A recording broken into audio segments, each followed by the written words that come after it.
Коллеги, я очень рада вас видеть снова. Впечатление от моего осеннего визита в ваши края очень много до сих пор. Всем рассказывала. Была после вас в Магадане, в Екатеринбурге, вернулась из Новосибирска. Всем рассказываю. Вот. Два слова о том, чем мы с вами будем вот это время заниматься. В общей сложности почти двое суток, да? С перерывами на сон. Я бы хотела, чтобы это не было моими лекциями. Мне не лень читать лекции, но мне кажется, что полезнее поговорить, полезнее диалог. Я очень надеюсь вызвать вас на диалог. Я очень надеюсь, что вы не уедете с незаданными вопросами, да? И я тоже. У меня тоже есть к вам вопросы.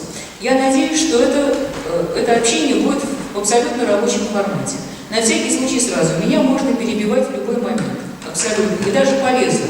Потому что мы с вами прекрасно знаем, что отложенный вопрос очень часто не бывает задан. Да? В любой момент. Я не собьюсь, я не растеряюсь, я умею. Значит, мы будем делать и небольшие перерывы для того, чтобы вы могли как-то по деликатности незаданные вопросы все-таки задать. Мы можем с вами немножко плавать по часам, у меня часы расписаны, но это ничего не значит. Если какая-то тема нам покажется более важной или не до конца понятной, мы на ней задержимся, а на какой-то другой мы сможем сэкономить. Договорились? То есть все сейчас зависит в сильной степени от вас. Вот хотелось бы, чтобы у нас это получилось эффективно. Я должна сразу сказать, что некоторые вопросы я считаю необходимым повторить. Те, кто слышал меня вот осенью здесь или в Корт-Киросе, я долго думала, для какой-то части слушателей сегодняшних это будет повторением, но некоторые вещи я считаю настолько важными, что я с них начну. О чем сегодня, вот ровно сейчас пойдет речь? Я попробую сказать о тех принципиальных вещах, которые гораздо важнее всего того, о чем пойдет речь дальше, всех технологических, да? О том, для чего мы работаем в краеведении. Вот это как раз то, что я повторю, и считаю это принципиально важным. Потом мы поговорим о том, вот в рамках первых 2 часов, что меняется для краеведения сейчас, что происходит с библиотечным краеведением вот в современных условиях, на всех уровнях, что в центральных библиотеках субъектов регионов, что в муниципальных библиотеках, что в самом маленьком филиале, что происходит. И дальше я расскажу немножко о том, как мы собираемся регламентировать краеведческую работу библиотек муниципальных.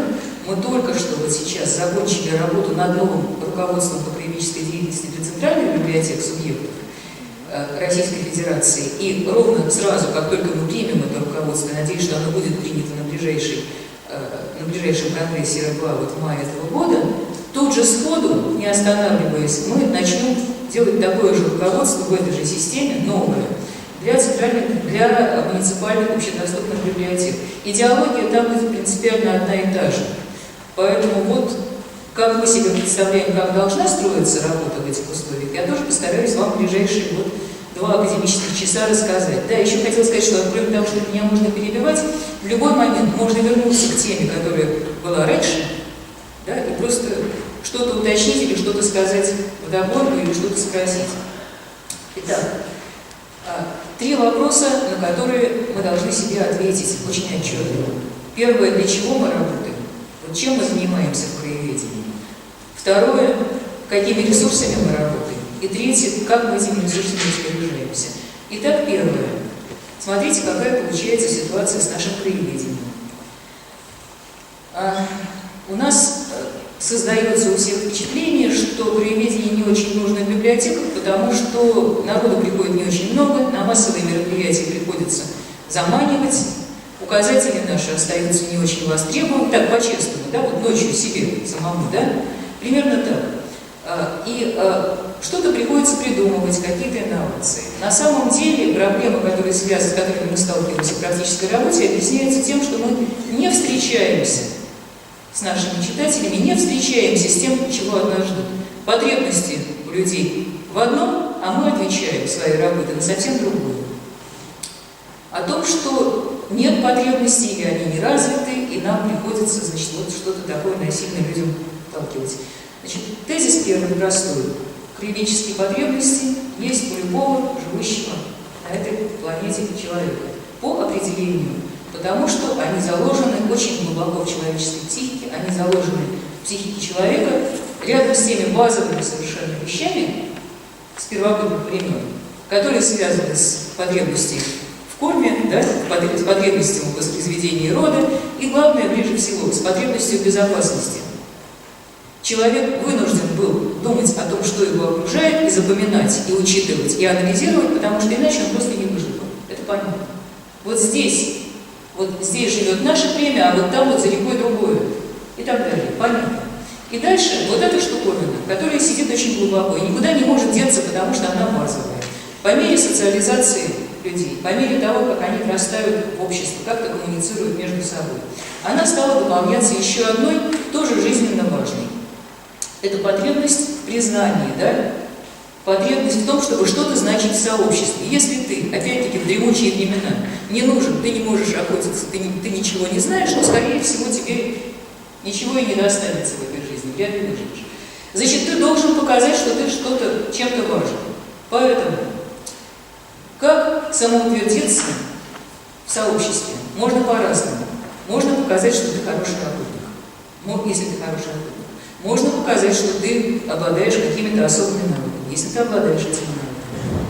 И дальше, в другой, в следующей жизни, более современной, ты можешь прислониться к религиозному сообществу, ты можешь остаться своим в какой-то церкви, да? Ты можешь прислониться к профессиональному сообществу. Вот я такой же, вот я вот в этом сообществе что-то значу. А проще всего, меньше всего проблем, легче всего для всех, это стать местным. Вот показать себя, проявить себя как человек, имеющий отношение к этому месту. Тем более, если у тебя есть основания считать, что это место вообще чем-то хорошо и замечательно. Вот это, кстати, пожалуйста, запомните эту мысль, потому что это одна из двух наших будущих задач. Первая задача у нас, да, вот о которой мы будем говорить, это как помочь человеку через проявление социализироваться, да, найти свое место в сообществе, самоутвердиться. А вторая, это, прошу прощения за такой шкурный подход, трезвый, а он нам всем необходим. Это повысить капитализацию места, да? Вот это сделать это место, где человек живет, заслуживающим внимания, вот чтобы действительно, вот как это говорят, чтобы было чем гордиться, да? Так вот это, чтобы было чем гордиться, это не фраза, это действительно очень важная для краеведения вещь. Нужно повысить ценность места в глазах тех, кто здесь живет. Не снаружи, а в глазах тех, кто здесь живет. Итак, человеку легче всего самоутверждаться за счет принадлежности к местному сообществу. Но эта деревня или этот город, этот район, он не принадлежит самому человеку, он не хозяин этого, он не владелец поместья, он не владелец. Как можно самоутвердиться? Какие признаки говорят о том, что вот ты к этому месту причастен? А это знание. Я про это место знаю больше, чем другие. Я отличаюсь от любых других пришлых тем, что я тут знаю все. А вы, ребята, вы меня еще спросите, и я вот в данный момент, я выше тех, кому я объясняю. Я тут хозяин, я знаю, что где. Вот это очень существенно повышает статус человека психологически, помогает как-то ему держаться, так сказать. И вот эта важная вещь, она развита у людей, вот эта потребность в том, чтобы как-то самоутверждаться за счет этого знания места, кроме того, что это просто помогает ему ориентироваться в пространстве, она, во-первых, заставляет его знать не только то, что ему впрямую нужно по работе, не только дороги, которые безопасны, но что-то еще, что угодно. Вот тут мы переходим к культурным и всяким таким вот знаниям, которые, казалось бы, не очень нужны. Нужны, потому что это вот этим можно выделиться. Люди это не всегда очень осознают. И важно то, что вот эта потребность, вот эта функция, что ли, краеведческая, которая жива, повторяю, абсолютно у всех, что она развита у разных людей не одинаково. Есть люди, у которых она развита сильнее. Кто эти люди? Это краеведы, да? Вот те самые, которые обязательно должны этим заниматься специально. Вы их все знаете. И особенность этих людей в том, и характерное, так сказать, доказательство того, о чем я говорю, заключается в том, что эти люди остаются краеведами, реализуют эту функцию с равной силой, независимо от того, где они живут. Человек жил в одном городе и был краеведом там, и писал увлеченно про этот город. Он переехал в другое место, совсем другую территорию, и он там краевед, и он про это будет писать, про то он уже забыл, он теперь будет писать про это. Это совершенно точно. Вот эта функция функция развита по-разному, и это, кстати, говорит о том, что эту функцию, вот это свойство можно развивать. Это можно развивать. Эта функция поддается развитию у любого человека. Дальше я скажу о том, от чего это зависит еще. Но самое главное, для того, чтобы ее развивать, вы должны понимать, как вот этот краеведческий часовой механизм устроен. Это вообще швейцарские часы по степени сложности и точности. Как это устроено, как это работает. И вот самое главное. У любого человека, вот учитывая то, о чем я сказала, мы можем обнаружить его личное краеведческое пространство. Вот когда мы начинаем человеку рассказывать что-нибудь вообще про край, мы можем долбить в одно место сколько угодно, он не вас кинет. Потому что ему бывает неинтересно, скажем, в целом про край. Ему интересно про свое место. Если он родился и живет в какой-то деревне, вот его личное краеведческое пространство, территориальное, будет вот это место, где он живет, плюс мы можем обрисовать достаточно определенно вся та территория, до которой он может добраться и постоянно добирается в процессе повседневной жизни. Вот если такая инфраструктура, что он ездит по своей части района, бывает и там, и там, и там, да, то вот его краеведческое пространство будет очерчено вот таким образом. У кого-то оно побольше, у кого-то оно поменьше, у кого-то таких краеведческих личных пространств несколько. Вот в этой деревне он сам живет, а вот в той, вот там, на другом конце района или даже в соседнем районе жила его бабушка, и он там провел детство, и там связи остались. И это тоже вот такая следующая локализация, да, где-то еще. То есть никогда не бывает так, чтобы у человека его личное краеведческое пространство совпадало с административными границами района или города. Вот ровно по этому свойству, да? И вот первое противоречие, с которым мы сталкиваемся. Наше краеведение заточено под административное территориальное деление. Мы мыслим районом или городом. И в этом районе или городе мы мыслим административно, то есть у нас есть центр района, и интересует нас этот центр. А то, что вот основная масса живет в других местах и отсчитывает свое личное пространство, вот это территориальное, от места своего проживания, нас не волнует. У нас, вот для того, чтобы мы всех людей с их вот этими локализациями смогли как-то обеспечить, чтобы мы всем были интересны, чтобы мы всем помогли, мы должны обеспечить непрерывность территориального покрытия. Мы должны так или иначе территориально охватить весь район, за который мы отвечаем, весь, во всяком случае, абсолютно точно, без вариантов, все населенные пункты, вплоть до самого маленького. Иначе, ну вот, слепые пятна остаются. А мы мыслим районом. И получается, что есть район в целом, который, повторяю, никого не интересует. Я не видела ни одного человека, который бы гордился целиком районом или интересовался целиком районом. Или районным центром, в котором мы сами живем, и который нам поэтому близок. Это наша территория, нам самим интересно. А все остальное теряется во мраке, об этом нет ничего. Дальше. Это вот территориально. Первое несовпадение. Второе несовпадение. Хронологически. Вот по времени. Вот мы так описали такой круг условий, да? По времени. Что такое временное краеведческое пространство человека? Это то время историческое, да, которое помнит сам человек, независимо от возраста. Вот ребенок, значит, вот сколько он сам помнит, да? И то, которое помнит самые старшие члены семьи, с которыми он живет или общается. Вот мое личное временное краеведческое пространство, да, личное краеведческое время, это то, что помню я, и помнят, скажем, если бы были живы, мои родители, да? У кого-то бабушки, у кого-то дедушки. То есть те, с кем человек постоянно общается. Не дальше. Не дальше. Дальше еще. Да, а что у нас получается? Значит, нам нужна непрерывность временная. Согласны? Потому что у каждого человека вот это время разное, да, вот это временное, это разное. Что нам нужно? Нам нужно, чтобы мы охватили все времена. Это значит, что мы должны обеспечить, по крайней мере, для тех, кто сейчас живет, все времена, которые сейчас помнят ныне живущие. Это тоже легко рассчитать. Бабушки и дедушки, самые вот те, кто сейчас живут, они помнят, скорее всего, но самое раннее это 20-е годы, да? Вот скорее всего. А раньше уже теряется во мраке памяти, за границей памяти ныне живущих. Что мы делаем вместо того, чтобы обеспечить непрерывность памяти? Мы выхватываем какую-то пару событий исторических и занимаемся только ими, с упорством достойным лучшего применения. Какое событие? Вот среди ночи вас разбудил. Великая Отечественная война. Да? Да.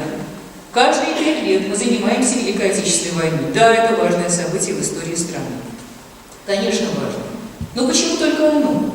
Кто нам сказал, что в каждой семье это было главное событие? Это мы сами придумали. Мы сами и идеология, которой мы помогаем, так сказать, существовать. Нет.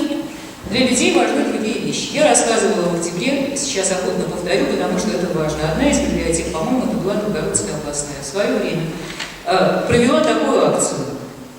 На сайте разместила объявление: пожалуйста, присылайте нам сведения о том, воспоминания о том, как вы встретили первые дни Великой Отечественной войны.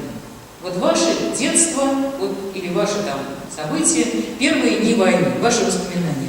Они получили ситуацию, которую они не ожидали. Люди присылали. Некоторые действительно писали о том, как они встретили эти первые дни войны, а основная масса, сказав несколько слов о том, как они, что было происходило, дальше уходили в события более ранние, которые оказались для людей гораздо более важными. Это голод 30-х. А вот события войны, да, особенно там, где не воевали. Ну, в Новгородской-то воевали, конечно, по-страшному. Но главное событие, самое тяжелое, это то, что попало в детскую память страшнее. Это вот эта страшная ситуация, которая отняла, особенно в тех регионах, не меньше жизни, чем война. Значит, мы все время придумываем себе мифы и работаем не на реальное время, а вот на это. Мы уже упустили 30-е годы. Уже некому вспоминать, почти некому. Мы упустили 20-е. Мы сейчас вот еще немножко так вот посидим на войне, а еще будут каждые 5 лет юбилеи, там, более красивые, да? И мы упустим 50-е.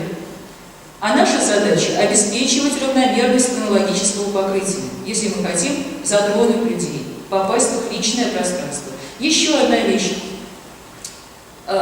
Людям интересны они сами и те, кого они знают. Вот опять-таки, краеведение – безумно личное дело. Вот безумно, не казенное, это не патриотизация населения. Это очень тонкие механизмы сознания и даже подсознания.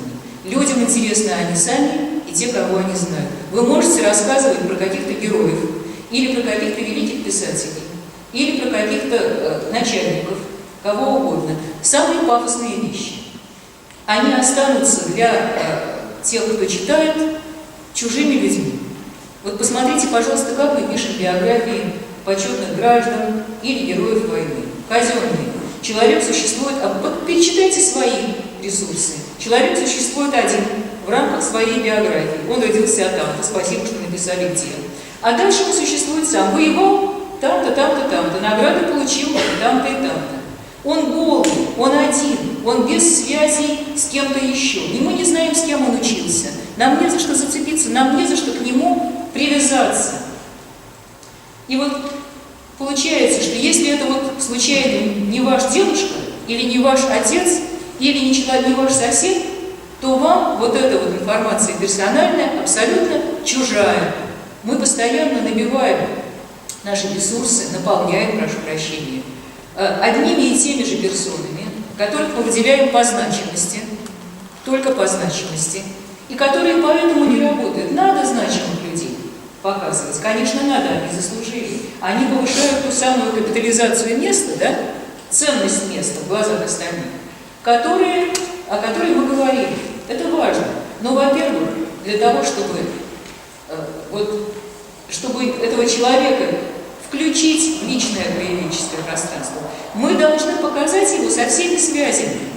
Вот этот человек стал героем войны, не учился он с тем-то, тем-то и тем-то человеком, а работал вот с этим, этим и этим, и так далее. Любая биография выдающегося человека должна обрастать, мы про это будем дальше говорить с вами, как это сделать, должна обрастать человеческими связями. Чем больше вы этих человеческих связей на одну выдающуюся личность повесите, тем больше вероятности, что до этого человека дойдут, что он кому-то будет интересен. Вот герой не должен возвышаться над толпой в каком-то смысле. И не должно быть противопоставления. Вот это герой, а вы, ребята, на самом деле, которые не герои, вы никому не интересны. Смотрите, можно по-разному подходить к той же войне. Большинство библиотек, к очередной годовщине войны сделала, выделила своих героев Советского Союза, если есть, или кавалеров орденов, разных там, по-разному, и так далее. Выиграли те, я покажу вам, когда до этого дойдет, кто сделал всех участников войны, независимо от того, награждены они или нет. Я, по-моему, рассказывала база данных «Война Мелеуз-Победа». Это Башкирия, это Мелеузский район. Всех абсолютно. Фронтовики очень хорошо знают, какая тонкая грань отделяла награжденных от ненагражденных, какими случайными вещами это вообще определялось. Вот этот увешанный наградами, да, а вот этот вообще без единой. И скажи, что он воевал хуже. Неправда. Значит, чем больше людей в ваших продуктах, в ваших ресурсах, любых, значимых, незначимых, любых, будет зацеплено, показано, тем лучше. Тем больше вероятности, что вы человека из его личного пространства зацепите тем, что вам важно рассказать. Вот здесь я должна сказать одну вещь. Значит, понятно, да, что я говорю все время о том, что если мы хотим человека привести к краеведению, раскрыть в нем вот эту потребность его, которая существует и живет, мы должны работать через его личное пространство. Стартовать оттуда. Стартовать – это не значит остаться. Можно расширить и территориальное пространство, да, вот эту территорию, можно расширить временную и можно расширить личную. Одно условие в каждом случае, одно и то же. Мы должны следующий шаг сделать, мы не должны перескакивать никаких шагов, сейчас объясню. Мы можем увеличить личное пространство человека территориальное за счет того, что мы сделаем, допустим, какие-то проекты соседские, соседних районов. Но, как правило, все-таки у людей не очень далеко друг от друга какие-то вот эти, если их несколько территориальных мест памяти, да, попробовать сделать продукты, проекты, которые объединяют несколько районов одной республики, как в вашем случае, да. Шажок рядом, куда можно тоже доехать, туда экскурсионную деятельность, оттуда обмен информацией, оттуда обмен ресурсами, какие-то такие вещи. Понятно. По времени. Опять, какая непрерывность по времени должна быть? Я сказала, что личная память человека, вот эта краеведческая, останавливается на том месте, где кончается память самого старшего из членов семьи, с кем он общается. А дальше что нужно сделать? А дальше помочь источниками. Подложить источники рядом-рядом. И не сразу про 17 век и про заселение этой территории. А вот бабушку мы знаем. Как найти прабабушку? Вот у нас будет целая тема в конце про то, как находить прабабушек, да, и как вот эту краеведческую генеалогию осуществлять, вот эти проекты. Как найти прабабушку? И только после прабабушки дальше, шажок еще назад. Нельзя, как по ступенькам нельзя бежать вниз или наверх, перескакивая через, да? Не получится. Так и здесь, не пропуская ни одного хронологического шага. Вот, чтобы вот эта цепочка не нарушалась. Вот это по времени, по людям. То, о чем я сказала, возвращаюсь к этому. Мы можем расширить круг сознания человека, чтобы он включил не только тех ближайших соседей, но и дальше, если мы каждый раз зацепляем следующего человека через знакомство с тем, кого он уже знает. Примерно понятно, да? Мы дальше будем про это говорить. Я просто хотела бы сказать еще важные вещи. Вот о чем. А дальше нам интересны свойства вот этих этих особенностей, этой потребности, они тоже есть. Про это нам говорят психологи, про это нам говорят социологи, как проявляется, как работает этот часовой механизм. Очень интересно. Во-первых, мы сказали о том, что человеку надо самоутвердиться. Да? Вот он через это самоутверждается. Мы думаем, что мы должны посадить людей и им что-то рассказать, а на самом деле, вот что им-то надо. А им надо, чтобы их услышали. Им надо самим показаться в качестве знатоков. Посмотрите, что мы делаем. Вот еще одна ошибка, довольно серьезная и довольно, я бы сказала, классическая. Когда об этом начинаешь говорить, народ иногда даже коллеги не сразу понимают. Мы проводим массовые мероприятия. Вы сидите передо мной, а я вам рассказываю про вашу землю, про ваш город, про ваш район. Я хорошо рассказываю. Я показываю. Я там что-то, да, хвастаюсь тем, что я сделала. Кто самоутверждается в этот момент? Единственный человек. Я. А вы все сидите, коллеги, да? А вы слушатели. И раз вы меня слушаете, а я вам рассказываю, да еще так, вот вы учите, вы запоминаете, да, вы записываете, я в какое положение вас ставлю? Я вас, прошу прощения, опускаю. Какие вы знатоки, если вас никто не спрашивает, а я вот рассказываю? Серьезная ошибка. В краеведческой работе самое главное, если мы поняли, что надо людям помочь самоутвердиться, их выслушать. Любые мероприятия, вся наша работа должна быть направлена на то, чтобы дать возможность людям позиционироваться в этом качестве. Посмотрите, пожалуйста, вот два простых примера, таких, наблюдений, что ли, жизни, даже не примера. Посмотрите вот на пожилых людей, которые вышли из дома, сидят на лавочках там где-нибудь, да, неважно, на каких-то скамеечках, в магазине. Они же очень охотно начинают рассказывать то, что они помнят. Вот если, так сказать, только дай возможность, они начинают рассказывать то, что они помнят. Пожилым людям это важно, реализоваться так. Другая сторона, может, только пожилые такие странные. Нет, молодежь. В Питере, в Москве, в Ростове-на-Дону, в любом городе, в Рязани, где угодно. Молодежь, мода такая, поветрие такое, а на самом деле проявление глубинных вещей. У нас, например, носят такие и бейсболки, и вот всякие разные значки о том, что они готовы показывать город. Спроси меня о Петербурге, да? Или там. Вот всякие такие. Хочется показывать, хочется рассказывать, хочется волонтерствовать. Значит, все краеведение, если мы хотим, чтобы оно было интересно, оно должно быть замешано на волонтерстве. Во всех ищите в любом проекте, мы про это будем говорить подробно, ищите в любом проекте возможность дать людям высказаться. Приводил пример, приведу еще раз, важный. В Екатеринбурге Свердловская областная библиотека заменила экскурсии на прогулки. Дело не в том, что прогулки, а дело в том, что во время этих прогулок ведущий сознательно провоцирует тех, кто его слушает, на высказывание. Показывает здание. Вот это вот школа, архитектор такой-то, построена тогда-то, обратите внимание. И в какой-то момент притормаживает, запинается, как будто чего-то не помнит.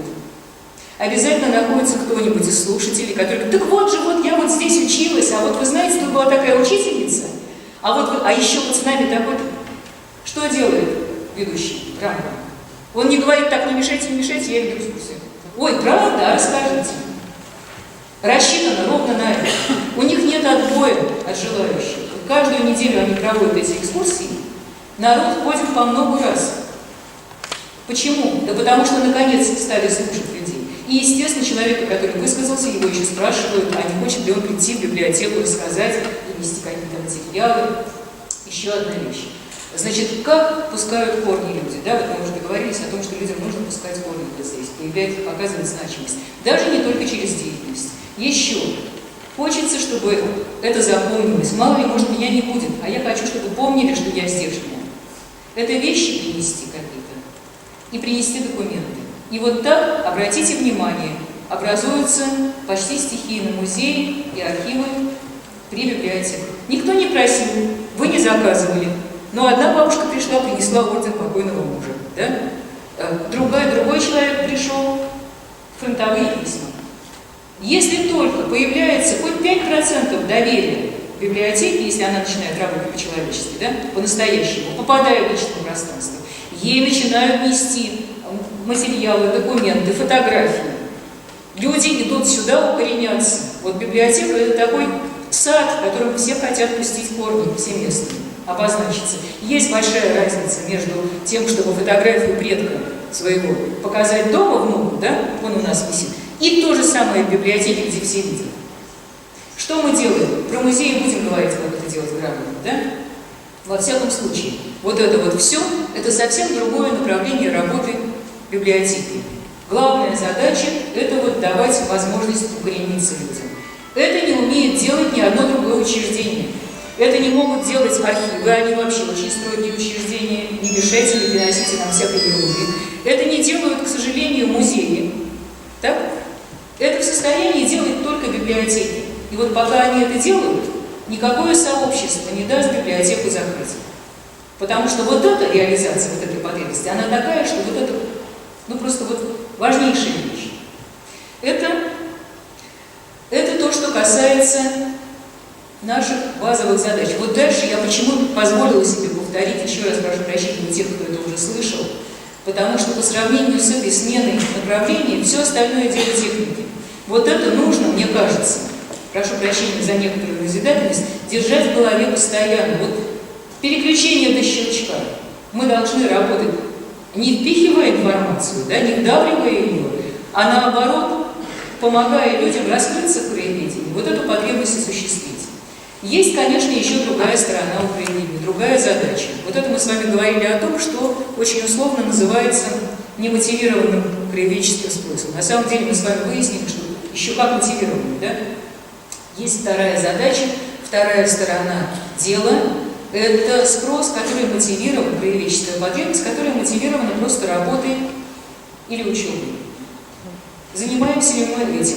Конечно, занимаемся, но дело все в том, что когда мы накапливаем материалы в результате так ориентированной работы, да, у нас действительно накапливается корм такой интеллектуальный для тех, кто приходит с профессиональными задачами. Почему в библиотеку приходят? Вот ровно потому, что здесь есть, опять же, будем дальше говорить, эксперты, и здесь есть материалы, уникальные. То есть, если вы хотите эту задачу решать тоже правильно, то вот она будет при всей значимости. Второе, чем лучше вы будете обеспечены в первую, тем больше у вас будет возможности работать с мотивированным спросом. У них, в сущности говоря, есть еще один корень у обеих задач. Это доступность информации. Вот я говорила о том, что вот есть такая потребность, что мы можем на нее влиять так, как я сказала. Теперь давайте вернемся назад и подумаем, почему до сих пор вот эта потребность так не проявлялась. Почему мы этого сейчас не видим? Потому что она задавливалась достаточно сильно.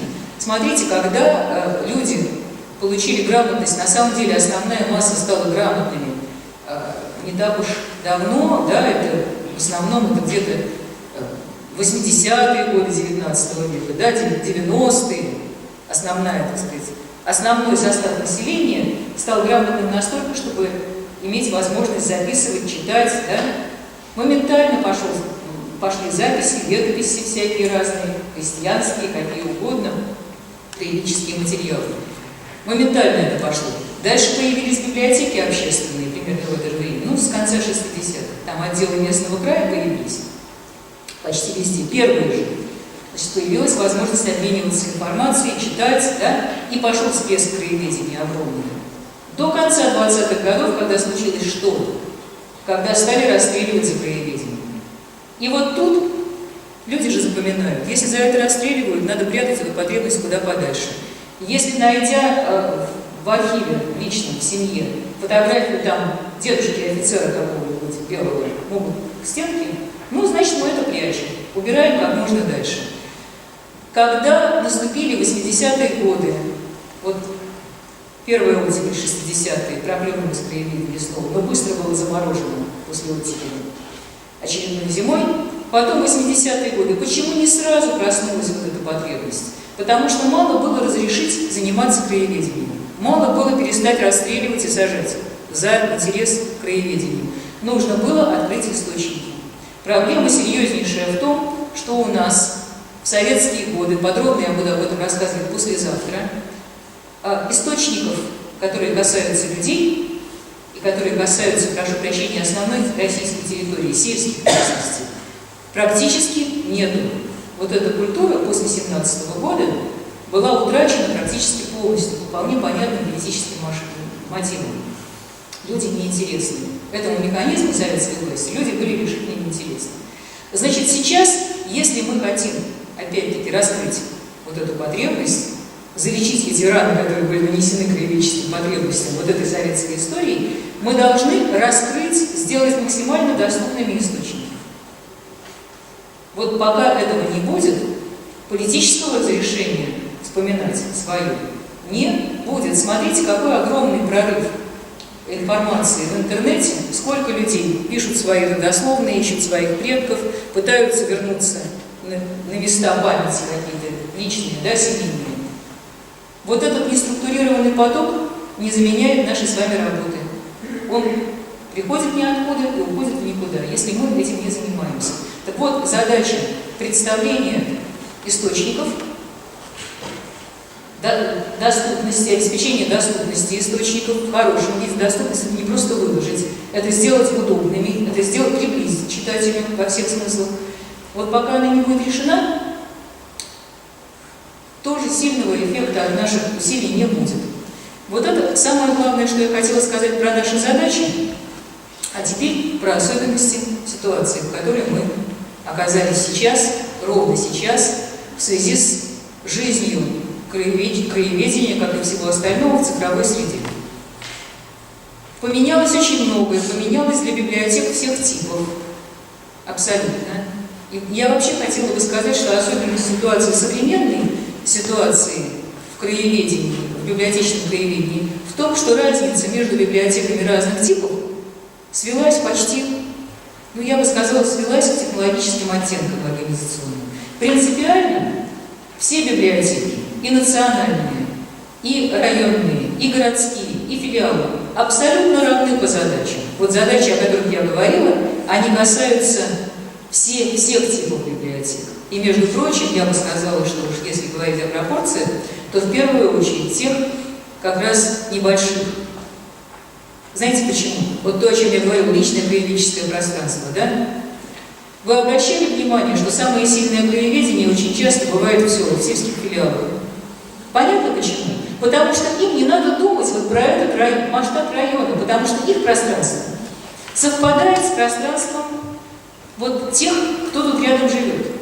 Если только находится грамотный и заинтересованный библиотек, бывает, ну не очень технологически что-то правильно, но это такие бывают взрывы краеведения, такой роскошный материал и такая значимость огромная того, что делает, такая польза, что, в общем, только руками разведешь.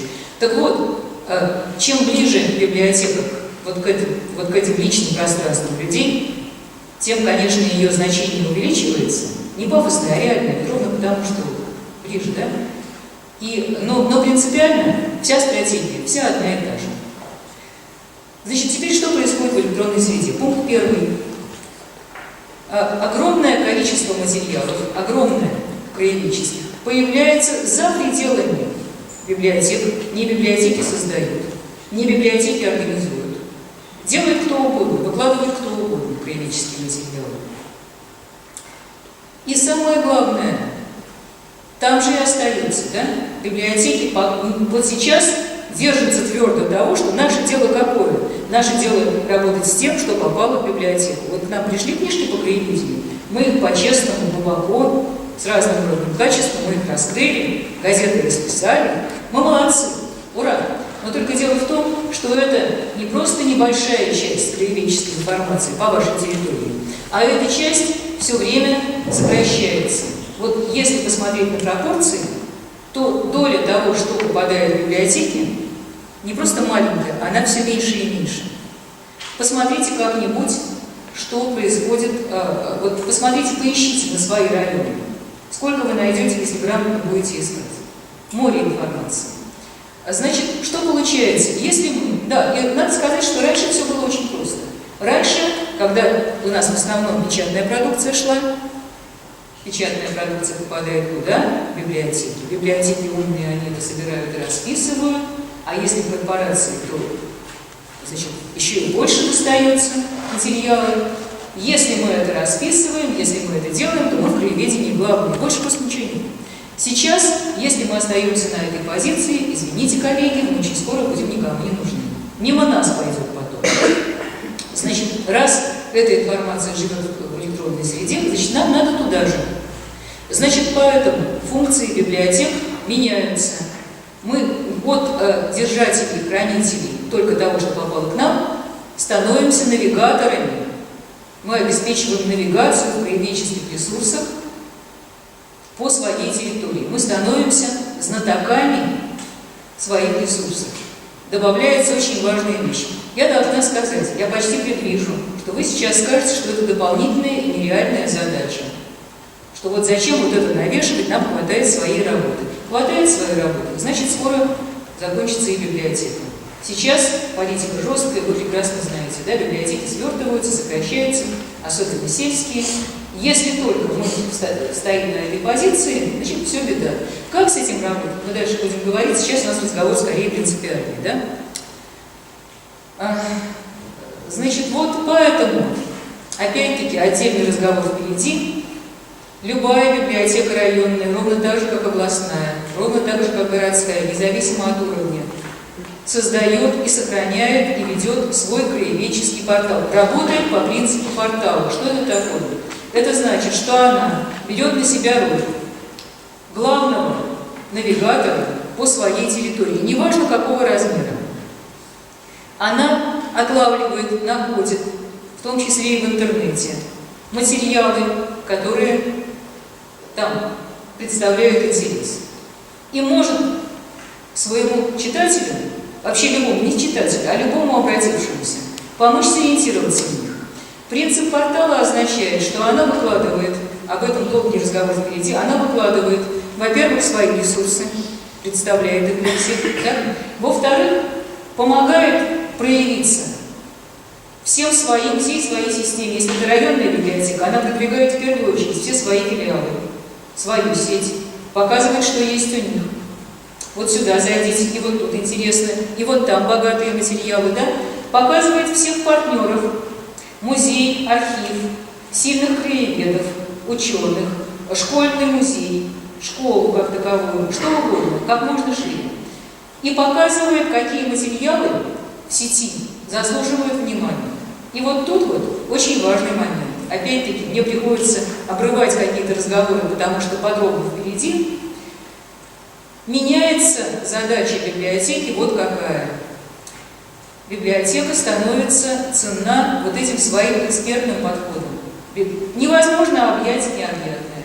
Если то, что мы видим у себя, да, вот наши книжки, которых все меньше, наши какие-то ресурсы, понятно, что в интернете мы не можем зацепить все. Даже если территория небольшая, и мы находим там, я не знаю, не сотни сайтов, а десятки, все равно это трудно. И главное, что никому не нужно, чтобы мы показывали все. Вот нет спроса на эту задачу, а если он есть, то задачу сбора абсолютно всего решают совсем другие ребята. Есть электронные библиотеки, которые основаны на автоматизированном отборе, на сильных программах, там, Экскалибур и прочих серьезных программах, которые обрабатывают автоматически прессу, громадное количество, сотни изданий. И оттуда выбирают, надо там, я не знаю, про Корткерос. Значит, про Корткерос вы получите сходу через там 5 минут 10 тысяч записей. Надо про Сыктывкар, ну, значит, тоже там за короткий срок, ну, там 100 тысяч записей. Они словят любое упоминание об этом населенном пункте. Стратегически нетрудно. Там есть стратегии, не будем возводить напрасно, есть стратегии, которые позволяют уточнить запрос, получить не 10 тысяч записей, а, я не знаю, там 1000. Дело-то не в этом, а дело в том, что там нет отбора по качеству. Вы, может быть, и получите информацию по запросу, но вы не сможете ей воспользоваться, потому что ее слишком много. Никто в интернете не смотрит все 10 тысяч, которые предлагают, даже 1000, даже 500. Значит, у библиотеки появляется функция, которая как раз огромным спросом пользуется, которая очень востребована и которую никто на себя в краеведении не взял. Это экспертный отбор того, что заслуживает внимания.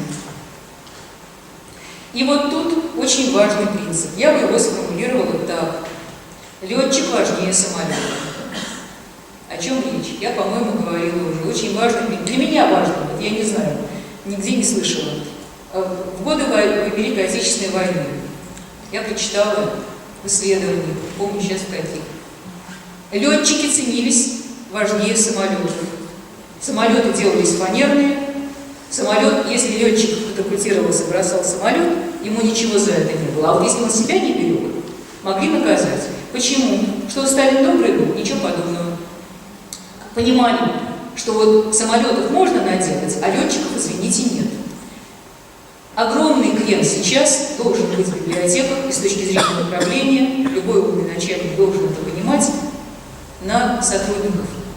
Эксперт, почему любой из вас, сильный специалист, может быть экспертом? Потому что нет другого человека на свете, который бы каждый день пропускал бы через себя, через свою голову, через свои глаза информацию о своем районе или о своем городе. Даже не очень знающий, даже не очень опытный. Вот каждый день, вот как вино, вот ценное, да, вы набираете вот этот вес. Поэтому невозможно заменить библиографа, краеведа из района или села, невозможно заменить самым квалифицированным сотрудником Национальной библиотеки. Лучше библиографа, краеведа в районе ни один человек на земле про этот район не знает. Ни музейщики, никто. Вот этот поток, идущий через голову, отслаивается в голове, да, фильтруется, особенно если вы понимаете вот эту собственную ценность. Если вы знаете, что вам завтра быть и сегодня быть экспертом. Значит, это вот то, что касается вот этой экспертной роли. Про это мы будем подробно говорить еще дальше, как она осуществляется, что в помощь этой роли. Но во всяком случае, эта функция ценнее. Смотрите, что происходит. Уже размывается понятие фонда отдельной библиотеки. Вот только что об этом говорили, в Питере была большая конференция фонда библиотеки в цифровую эпоху. Уже чистая условность, чьи фонды. Когда я могу обмениваться копиями, когда я ссылаюсь на экземпляры, на электронные копии того, что есть в чужой библиотеке, я, с одной стороны, приобретаю очень много чего, да? Я могу дотянуться до того, чего у меня в фонде нет физически. А с другой стороны, где электронные издания, которые у вас есть физически, электронную копию, будут спрашивать? Там, где библиотека более раскрученная. Да? Если у вас есть книжка, физически стоит на полке, но она оцифрована национальной библиотекой, куда за ней будут ходить? Ребята, не к вам, а в национальную библиотеку, потому что у них раскрученнее сайт, да? Они известнее, у них больше возможностей для продвижения. Поэтому, вот с этой точки зрения, чем вы ценны в первую очередь? Да тем, что вы про эту книжку и по поводу этой книжки, и по поводу всего остального знаете в 100 раз больше. Вы ценны больше, чем ваши фонды. Значит, вот это краеведческий такой вот экспертный подход. Теперь, что меняется в ресурсах, с которыми мы работаем? В первую очередь в фондах. А они меняются. Вот я уже сказала, что появляются электронные издания. Дальше они будут появляться все больше. И у нас образуются фонды электронных изданий. В больших библиотеках, таких как ваша национальная, 2 фонда, таких крупных, фонд местных изданий, ну даже 3 в национальных республиках, потому что фонд на языке еще, да, и фонд краеведческих документов. Про него я еще отдельно скажу. Электронные фонды появляются. Что с их структурой, что с их особенностями? А вот что. Издания, которые отдельные, которые созданы прямо вот в электронном виде, родились электронными. Сейчас их много, достаточно много. Сильно подозреваю, моя личная точка зрения, можно поспорить, что это волна ненадолго. Вот сейчас по ним принимаются законы различные. Это волна ненадолго. Очень просто почему. Вот их время на самом деле уже ушло. Они по инерции какое-то время будут создаваться в электронном виде таком, но недолго. Почему? Потому что когда они издаются на дисках, когда они реализуются на флешках, но чаще на дисках, да, различных. Смотрите, их сохранность невозможно обеспечить вот на этих носителях. Не существует диски в 100 раз хуже бумажных изданий с точки зрения хранения. В 100 раз хуже, их гораздо труднее сохранить физически. Не говоря уже о всяких разных флешках. Второе, еще важнее, они несъедобны.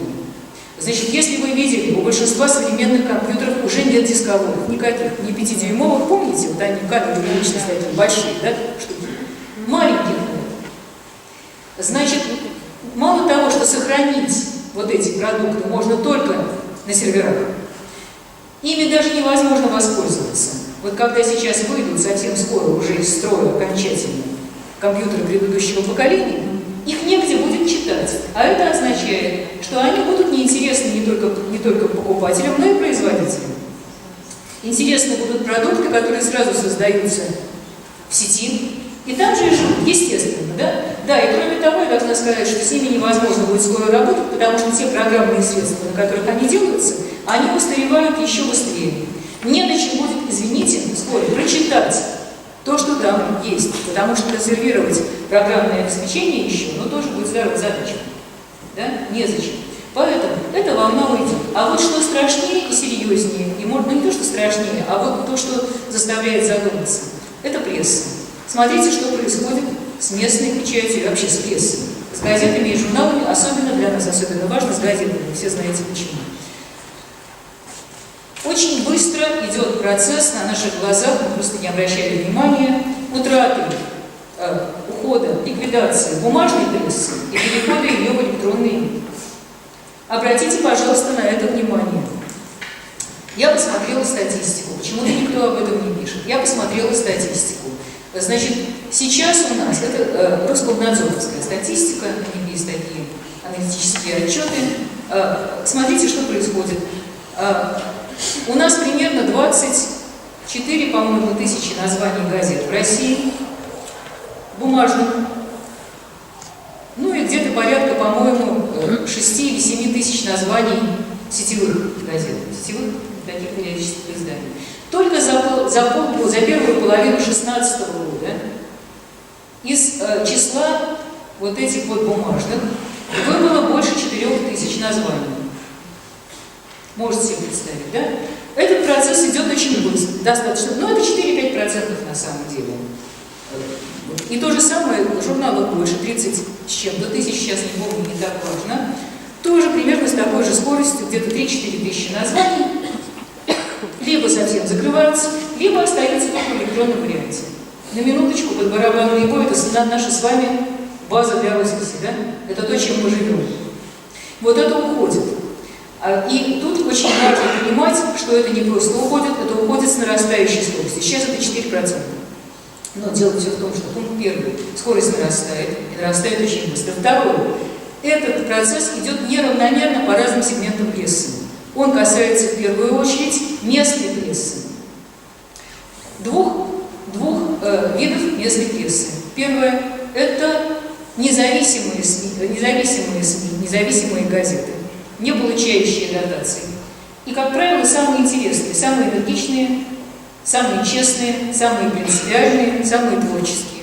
Они не получают дотации. Поэтому, когда сейчас проблемы с подпиской, когда сейчас кризис, они уходят с рынка первыми, к сожалению.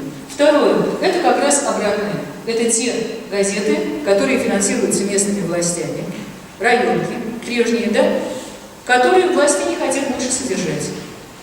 А на них начинают экономить. Они тоже уходят отсюда. Я, по-моему, говорила в прошлый раз, может быть, не говорила, около 200 московских газет, практически все газеты округов и районов, в 2014 году прекратили свое существование.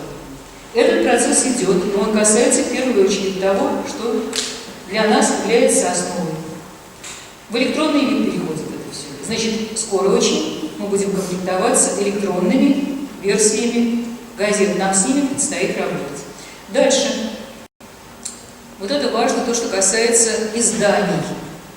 То, что касается не изданий.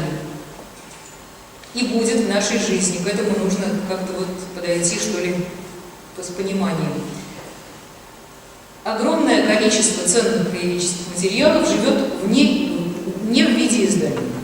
Вы знаете, смотрите интернет, вы видите, что иногда что-то в блогах, что-то ВКонтакте, какие-то ресурсы, которые не имеют признаков издания и никогда к вам не попадут, но ценные и невероятные. Какие-то фотографии в группе ВКонтакте, какие-то сведения, какая-то статья, опубликованная просто так человеком, да, на своей там какой-то страничке.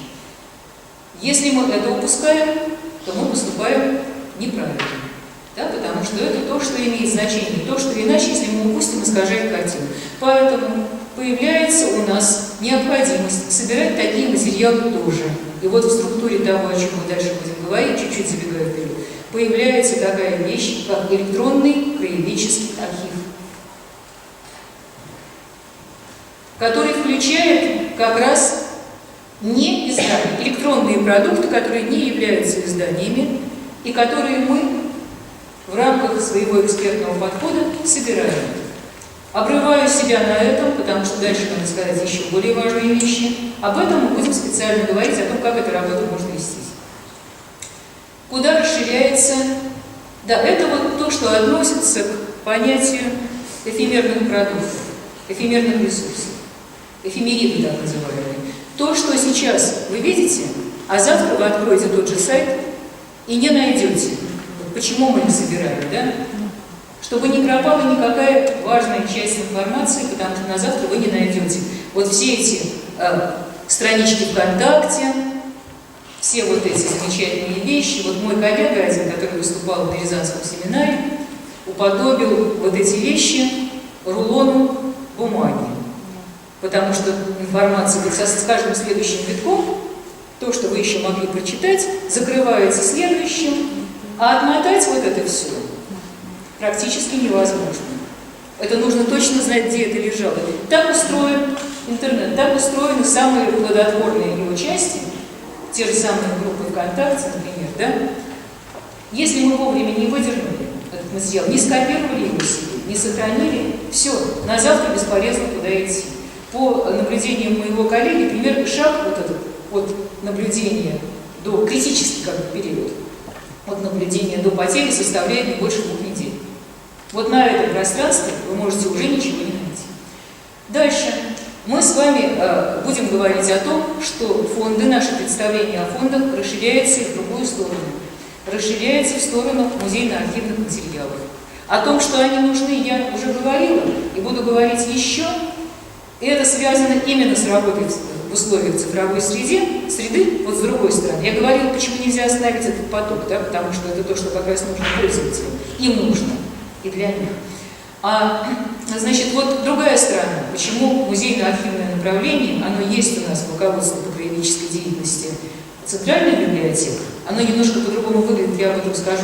А для муниципальной библиотеки оно совершенно четко, вот в такой степени, в какой это зависит от нас, оно будет просто главным. Просто главным. Почему? Смотрите, я уже говорю, размывается представление о фондах. Чьи фонды? По мере того, как переводятся в электронный вид уже существующие издания, у вас все меньше времени, все меньше возможностей сохранить свою уникальность. Все можно найти на чужих сайтах. Да, на сайте РНБ, на сайте в НЭБе, если будет жива эта игрушка. Да? Что противопоставить вот этой унификации всего? Как сделать так, чтобы к вам пришли, чтобы вообще обнаружили, что здесь эксперты сидят, между прочим? Как приманить? А приманить тем, что при этой всеобщей глобализации всего вы становитесь единственными, у кого все время что-то новенькое. Вы оцифровали книжки, которые у нас есть? Ну, читайте там, где найдете, ради Бога. А у нас, между прочим, вот не опубликованные. А у нас вот материалы, которых нигде не было. А у нас исследователи, идите сюда. У нас вы найдете то, на чем вы новые книжки будете писать. У нас, вот это у нас было, вот это реакция наша, наш ответ Чемберлену, наш ответ электронной среде. Все время производить, все время вводить в оборот то, чего ни у кого нет.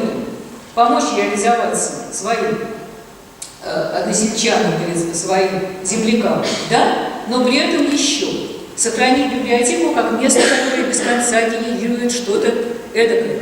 Ничто не мешает, смотрите, каждый день, или каждую неделю, или каждый месяц один экспонат из вашего музея. У вас их будет очень много, я знаю, о чем говорю. В хороших музеях тысячи уже, и экспонатов, и архивных документов. Один экспонат с короткой историей. А за него зацепившись, вот, а ну-ка посмотрите, что у нас еще там есть, да? Похоже, у нас еще.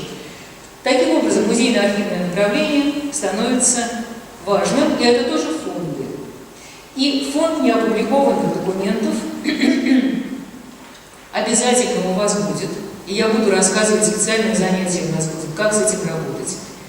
И, кстати говоря, вот это еще одна составляющая, кроме того, что мы электронные краеведческие документы сетевые кладем в электронный архив краеведческий, туда же будут попадать электронные копии неопубликованных документов, которые вы сделаете с того, что вам принесли. В каких-то случаях вам не разрешат, и это правильно, не разрешат забрать, и вы сами, скорее всего, не заберете из семьи какие-то уникальные материалы, если, конечно, это не под угрозой выбрасывания помолвки, да?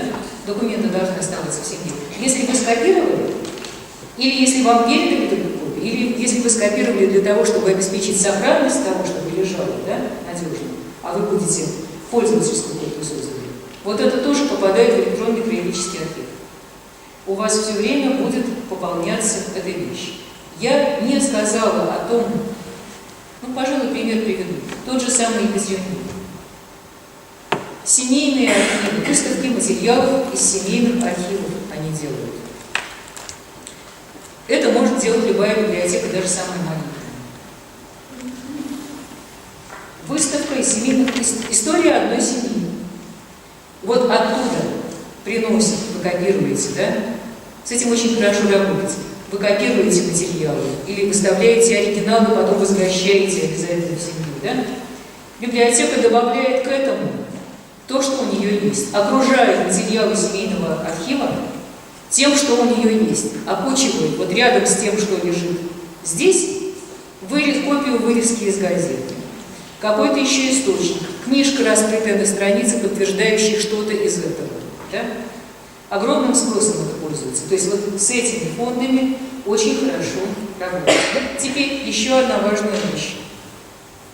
Еще одна важная вещь. Вот это фонды. Структура меняется вот так. И потом мы еще с вами будем говорить, я сказала про электронные эфемериды, да? Вот то, что улетучивается, если мы не схватим и не приколем на булавочку к себе, меняется отношение к изданиям, которые нам до сих пор представлялись неценными. Рекламные газетки, газетеночки, буклетики местного, я не знаю, местной кафешки, что угодно, предвыборные материалы. Знаем, что ерунда написана, да? Ну, давайте выбросим. Ну, что они будут лежать? Все знают. Меняется отношение вот к этому. Это тоже эфемерные материалы. Это тоже эфемерные материалы.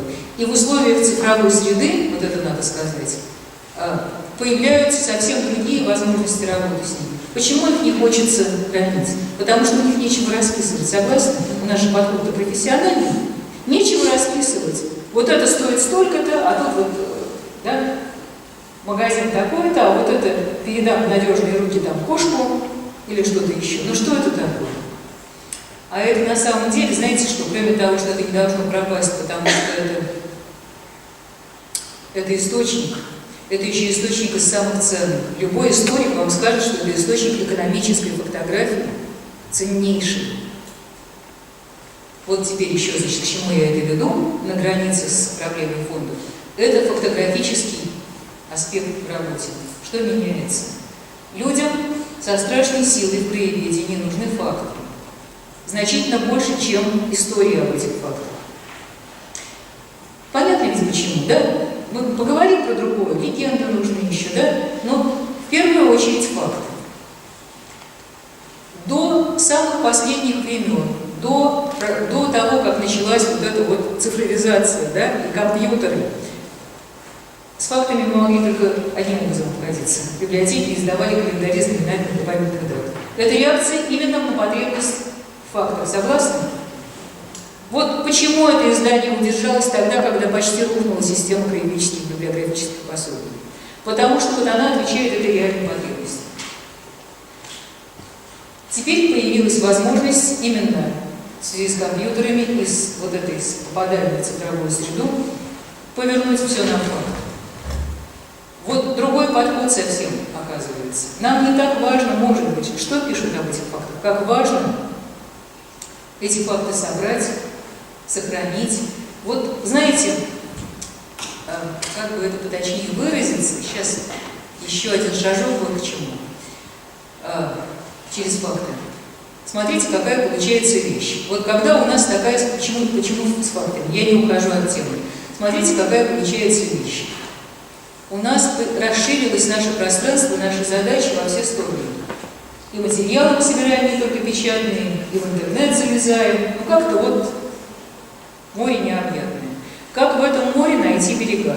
Как в этом море самим не потеряться и не дать потеряться пользователю? А это научиться абсолютно все привязывать к нашей территории. Это вот функция контроля за информационной обеспеченностью своей территории. Это про факты на самом деле. Это про факты. Научиться все время, вот мы дальше будем говорить завтра про карты, научиться все время мысленным взором видеть карту своей территории, свою карту. С населенными местами точно хорошо, если у вас на вашей сетчатке задержатся еще какие-то природные объекты. Да, вот вы ее видите. Считайте, что сверху удобнее. Вы ее видите. А теперь представьте, иногда образно легче, некоторые легче, что над этой вашей территорией, как облака, пролетает информация. Всякое. Летят книжки, летит периодика, летит информация из ВКонтакте, из социальных сетей. Что вы делаете? Вы смотрите вот на это и быстренько цепляете. Ага, вот это про короткий рост. Сюда. Задержись. Может быть, я заберу и положу. Может быть, я на длинную веревочку. И лети дальше, но когда мне нужно будет, я тебя сюда верну. Ниточка осталась, да? Что угодно. Но вот все, что мы видим, поворачивается на географию, в первую очередь факты, да? И садится на это место, вот на нужное. К чему это привязано? Я все время смотрю на этот поток географическими глазами. Географическими. Я ловлю всю информацию не просто про свой район, а я сажаю ее на каждую географическую точку, которую я контролирую.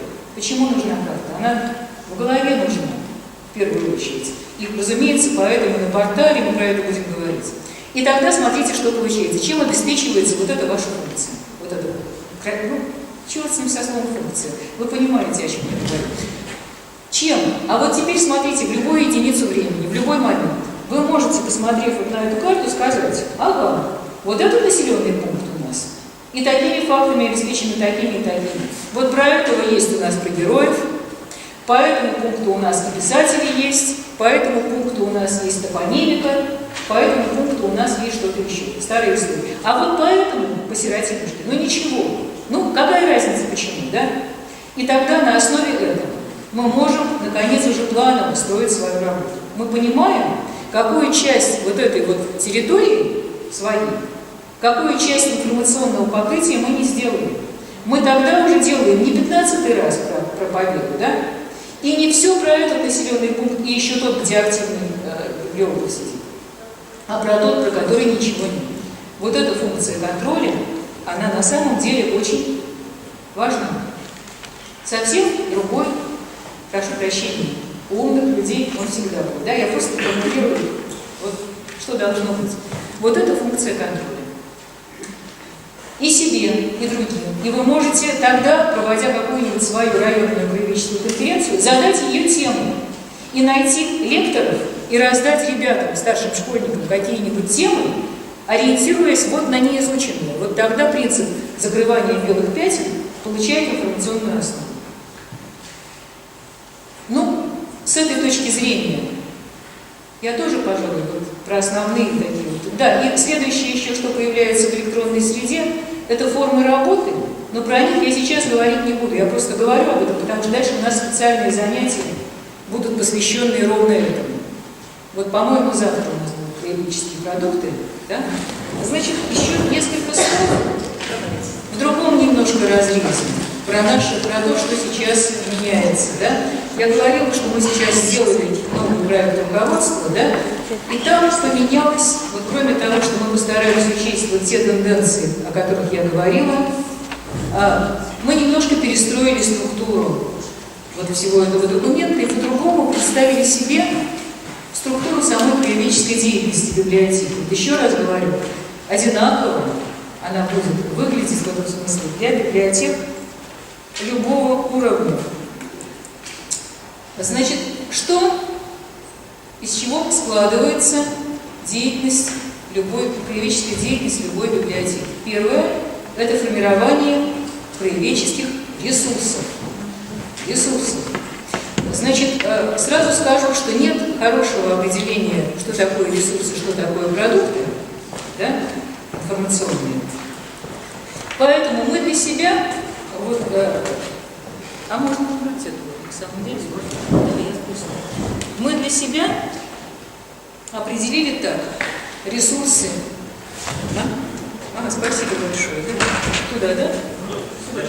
Хорошо. Спасибо большое. Извините. Ресурсы – это как бы базовое, это то, на чем мы работаем, то, что в основе, то, что у нас в трюмах нашего корабля, да, то, что обеспечивает устойчивость. Это наши фонды, а я уже вам рассказывала, что у нас меняется в фондах, да? Фонды бумажные, фонды электронные. И еще мы будем с вами, вот это то, что я, может быть, зря не сказала раньше, но все равно будем говорить. В ресурсах у нас еще, и это тоже новое свойство, новой ситуации, то, с чем мы работать еще не совсем умеем. Это не текстовые материалы. Согласны? Вот то, чем наполнен, вот вдогонку скажу, прошу прощения, что сразу не вспомнила, то, чем сейчас, в чем опять перевес пошел. Вот когда интернет-материалов стало больше, чем печатных, резко стало заметно преобладание нетекстовых материалов, изображений, видеозаписей, всего чего угодно, вот такого. Очень просто понять, почему. Потому что людям, те, кто читали что-нибудь об интернете вообще, да, у людей действительно клиповое сознание, к сожалению, да, картинка, вообще глаза информации приносят больше, чем все остальное. И изображение, вот с тех самых пещерных времен, живая картинка, дает информации больше, чем любой текст. Поэтому этих материалов больше они преобладают, и в фондах у нас появляются еще вот эти самые материалы, которые мы не очень понятно, как их обрабатывать, не очень понятно, как описывать, про это будет речь, обязательно мы будем про это говорить, но вот это вот такие фонды. И вторая часть, тоже которую мы относим к ресурсам, это только базовые, только главные элементы краеведческого справочного библиографического аппарата. Это для библиотек больших, это 4 базы данных, это 2 для национальных 3 библиографические базы, это электронный краеведческий каталог, это электронный каталог местных изданий, и это, я сказала, для республик, для национальных библиотек, это электронный каталог изданий на языке титульной нации, да, и для себя можете опустить совершенно спокойно на языке, если не хотите, для вас это факультативно. И местных изданий для вас это факультативно, да? Для ЦБС главный будет какой библиографический каталог? Электронный краеведческий каталог. Железный. Должен быть и должен быть в порядке. И для всех абсолютно, объясняла почему, универсальная фактографическая база данных календарного или энциклопедического типа.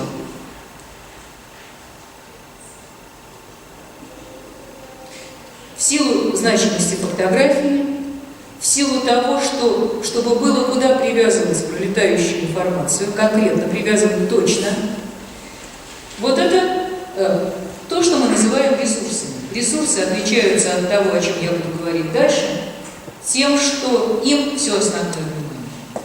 Вот они в основе всего. Они, главное, что есть, кроме электронных, вернее, кроме краеведческих ресурсов, которые не только электронные, да, всякие. Следующее. Продукты. Краеведческие продукты. Значение краеведческих продуктов в том, да, что такое краеведческие продукты? Они создаются на основе краеведческих ресурсов, на основе из них. Они должны знать свое место. Они никогда не должны пытаться заменить собой краеведческие ресурсы. Не должно быть такой ситуации, об этом я сейчас еще специально скажу в силу значимости с моей точки зрения. Не должно быть такой ситуации, когда у нас такой полуразрушенный и вполне себе домашний в тапочках и в халате электронный краеведческий каталог, да? Но зато мы печем из него дивные совершенно указатели такие-сякие, да? И вазочку такую, Вот этого быть не должно. Краеведческие продукты при наличии краеведческих ресурсов создаются с двумя целями. Цель первая – помочь, развить, дополнить, углубить краеведческие ресурсы.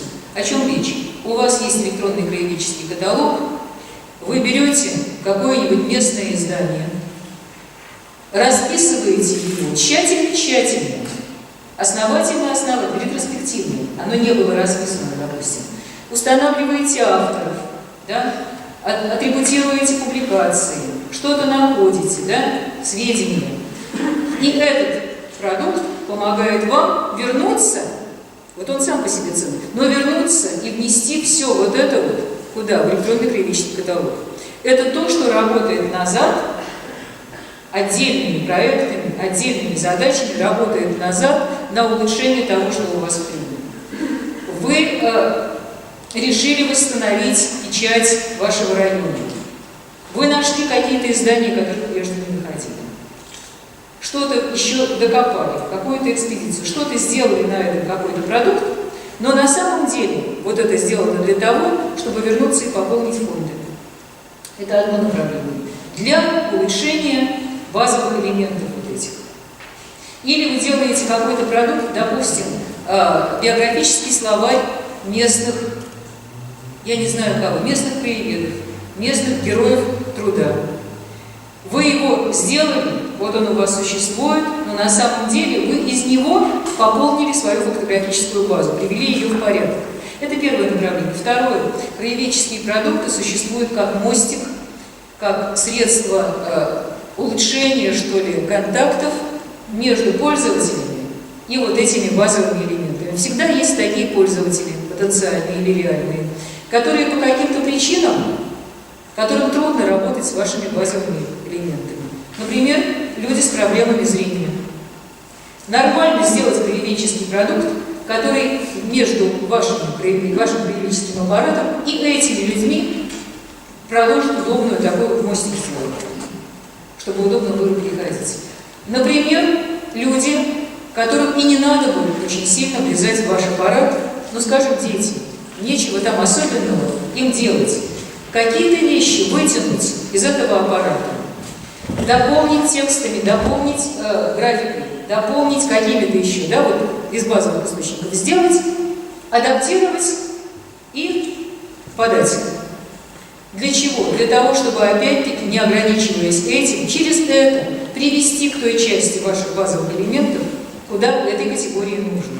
То есть это, смотрите, что получается, краеведческие продукты разделяются на научно-вспомогательные, серьезные, которые серьезнее и глубже вашего аппарата, в помощь его развитию, и на рекомендательные, в сущности, правда? Которые помогают адаптировать, иногда сузить, иногда построже отобрать, иногда по форме подать удобнее, каким-то категориям читателей. Вот, это продукты. Что дальше у нас есть? Значит, вот это создание ресурсов, создание продуктов вторичных, никогда не пытающихся собой заменить аппарат. Соотношение сил всегда такое, в первую очередь, основные элементы аппарата, до последней степени, в первую очередь туда. И когда есть возможность, тогда продукты. Почему можно еще не только продукты? Значит, дальше у нас, понятное дело, обслуживание, библиотечно-библиографическое, как принято говорить, традиционное. Разница в том, что мы обслуживаем уже не только библиотеки, но и удаленно. Но тут нет фокуса, вы, собственно, это все и делаете. Там, пожалуй, добавляете только обязательность виртуальной краеведческой справки на сайте. То есть обслуживать так полный рост и не случайно, и не из одолжения. Обязаны ориентироваться на тех, кто не здесь живет и не сюда приходит. А дальше отдельный блок – продвижение краеведческих ресурсов. Продвижение. Система продвижения краеведческих ресурсов. Понятное дело, что я говорю прежде всего о сайте библиотеки. Специально вот за эти дни нашего общения специально очень подробно будем говорить о сайте, о том, как его делать. Но тут не только сайт, тут же сети социальные, вот работа с ними, тут же печатные издания, согласны? И тут же, но только они должны знать свое место, массовые мероприятия. Мы в руководстве и для больших библиотек, и для ваших массовые мероприятия будут стоять на последнем месте. На последнем. Потому что занимать ваши силы, ваше время массовыми мероприятиями – это примерно то же самое, что швейцарскими часами забивать гвозди. Вы умеете гораздо больше, вы можете, профессионально работая, в 1000 раз больше, чем просто так массовые мероприятия. Про массовые мероприятия отдельный разговор, будем говорить про них.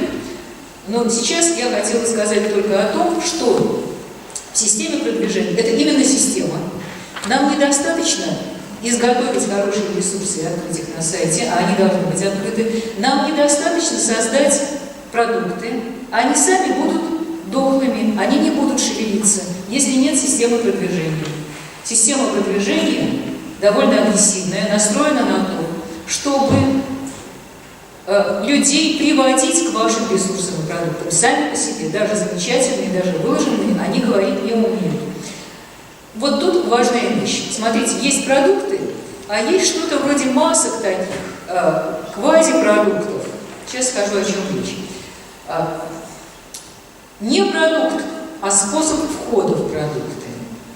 Мы сегодня будем говорить дальше про, или завтра, наверное, все-таки, про электронную краеведческую библиотеку. А что это такое? А это те же самые, они лежат на самом деле у нас, электронные издания. Мы только обеспечиваем вход через тексты к ним. Мы ничего нового не сделали. Мы открыли еще одну дверцу, через которую можно зайти. Календарь. Это не отдельный продукт. Это способ входа в то, что у нас в трюме лежит. Каждый раз вот на сайте будет много такого, что не продукт. Его нельзя взять с собой унести. Это очередной очаг подкаста. Вот тут можно войти так, а тут это. Тут через дату, тут через имя, тут через зацепочку какую-то. Вот масса таких вещей. Там одна фишка, одна вещь важная. Вы должны понимать, что это и для чего это. Вот вам одна вещь. Смотрите, мы говорим о том, что есть сайты, а есть социальные сети, блоги. Те, у кого нет сайтов своих, понятно, они работают только этим. Те, у кого есть, тоже в системе продвижения всему свое место.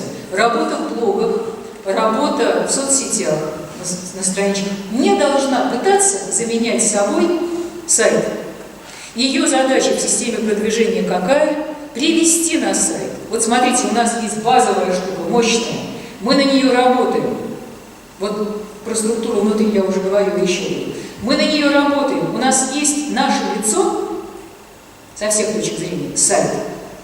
И есть штука, которая решает две задачи. Первая, вот эти вот социальные группы и все прочее. Она должна людей, которые на сайт не придут сами, туда привести. Вот взять там за руку, да? Ты думал, что тебе это неинтересно, а я раз, и ты не заметил сам, ты уже на сайте, да?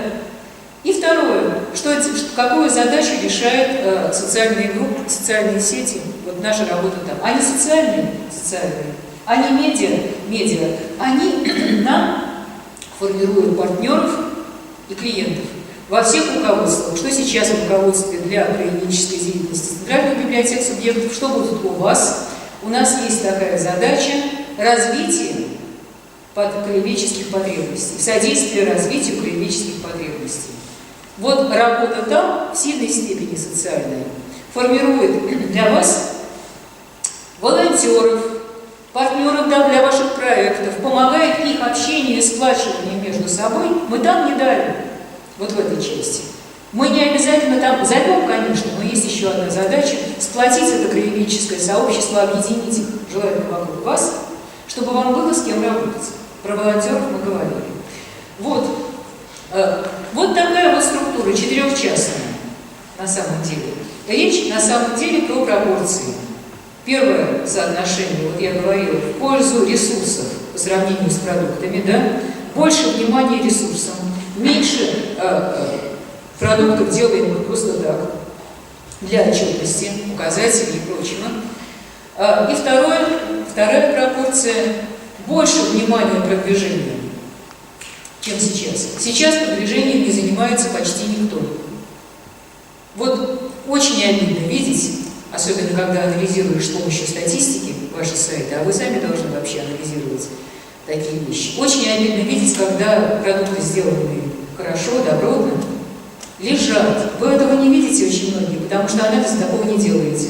А вы посмотрите посещение каждого вашего указателя, выложенного в PDF-ном виде на страничке. Какие? Увидите, что они маленькие, они не стоят тех усилий, которые вы прилагаете. Не потому что они плохие, а потому что пропорция нарушена. Ничего не сделано для того, чтобы эта штука жила и работала. Так, и теперь мы переходим. Вот это вот такая структура деятельности. Про нее в деталях мы будем говорить дальше. Сейчас я перехожу к следующей теме. Проектно-краеведческая деятельность. Значит, всем вам приходится заниматься, это форма существования краеведческой деятельности в библиотеках проектная. Да?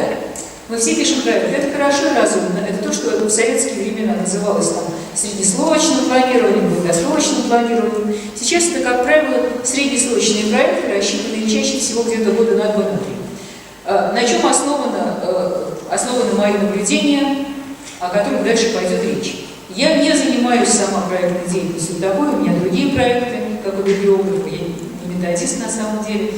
Ну вот.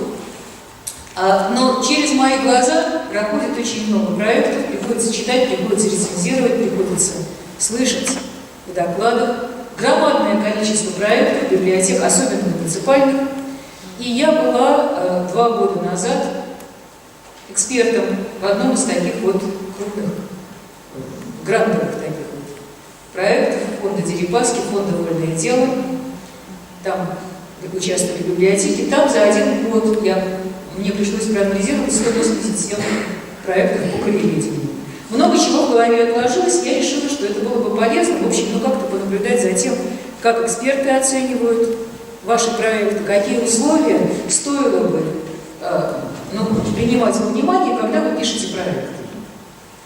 Ну, вот это моя позиция. Я, так сказать, тут неофициально, как каждый конкретный фонд добавил бы вам что-нибудь свое.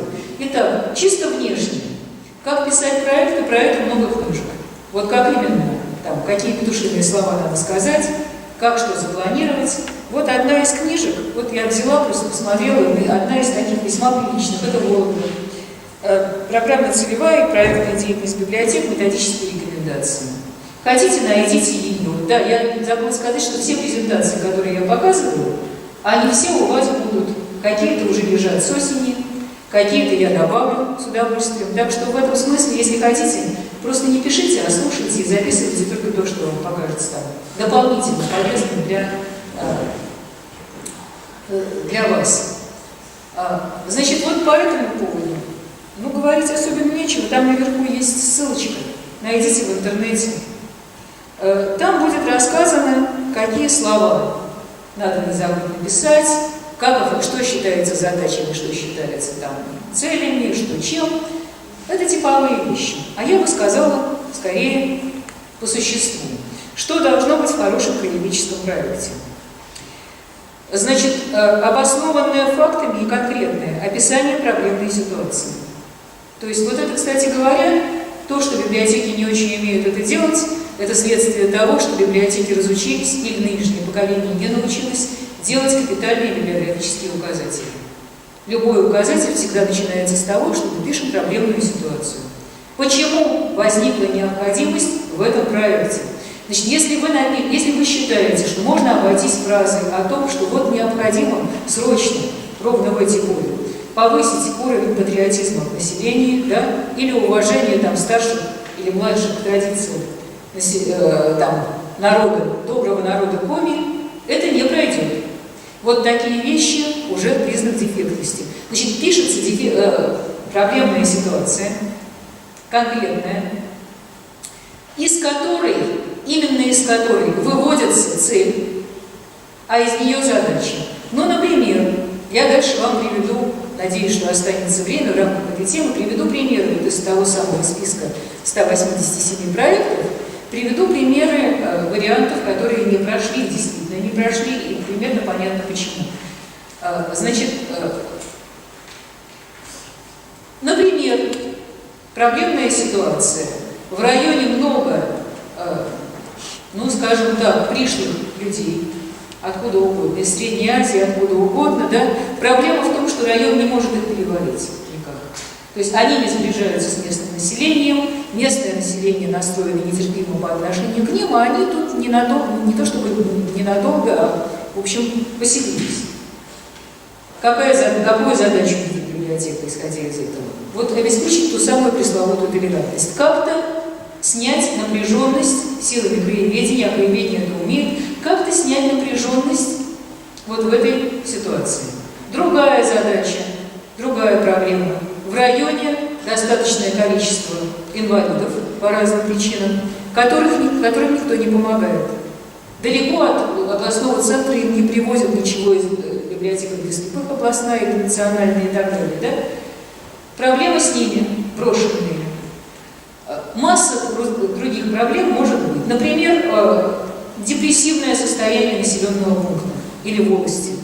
Помирает, нет рабочих мест, спивается население взрослое, да, или там некуда деваться молодежи. Что с этим делать? Библиотека принимает решение, что она может силами краеведения, и в самом деле может, я называю проблему, которые получили решение в разных клинических проектах, она принимает эту задачу. Значит, отсюда она пишет цель, из этой проблемной ситуации, описанной, пишет цель, и отсюда выводит задачу. Задача – это не, как это сказать, это не то, что еще будет полезного получено, полезные эффекты.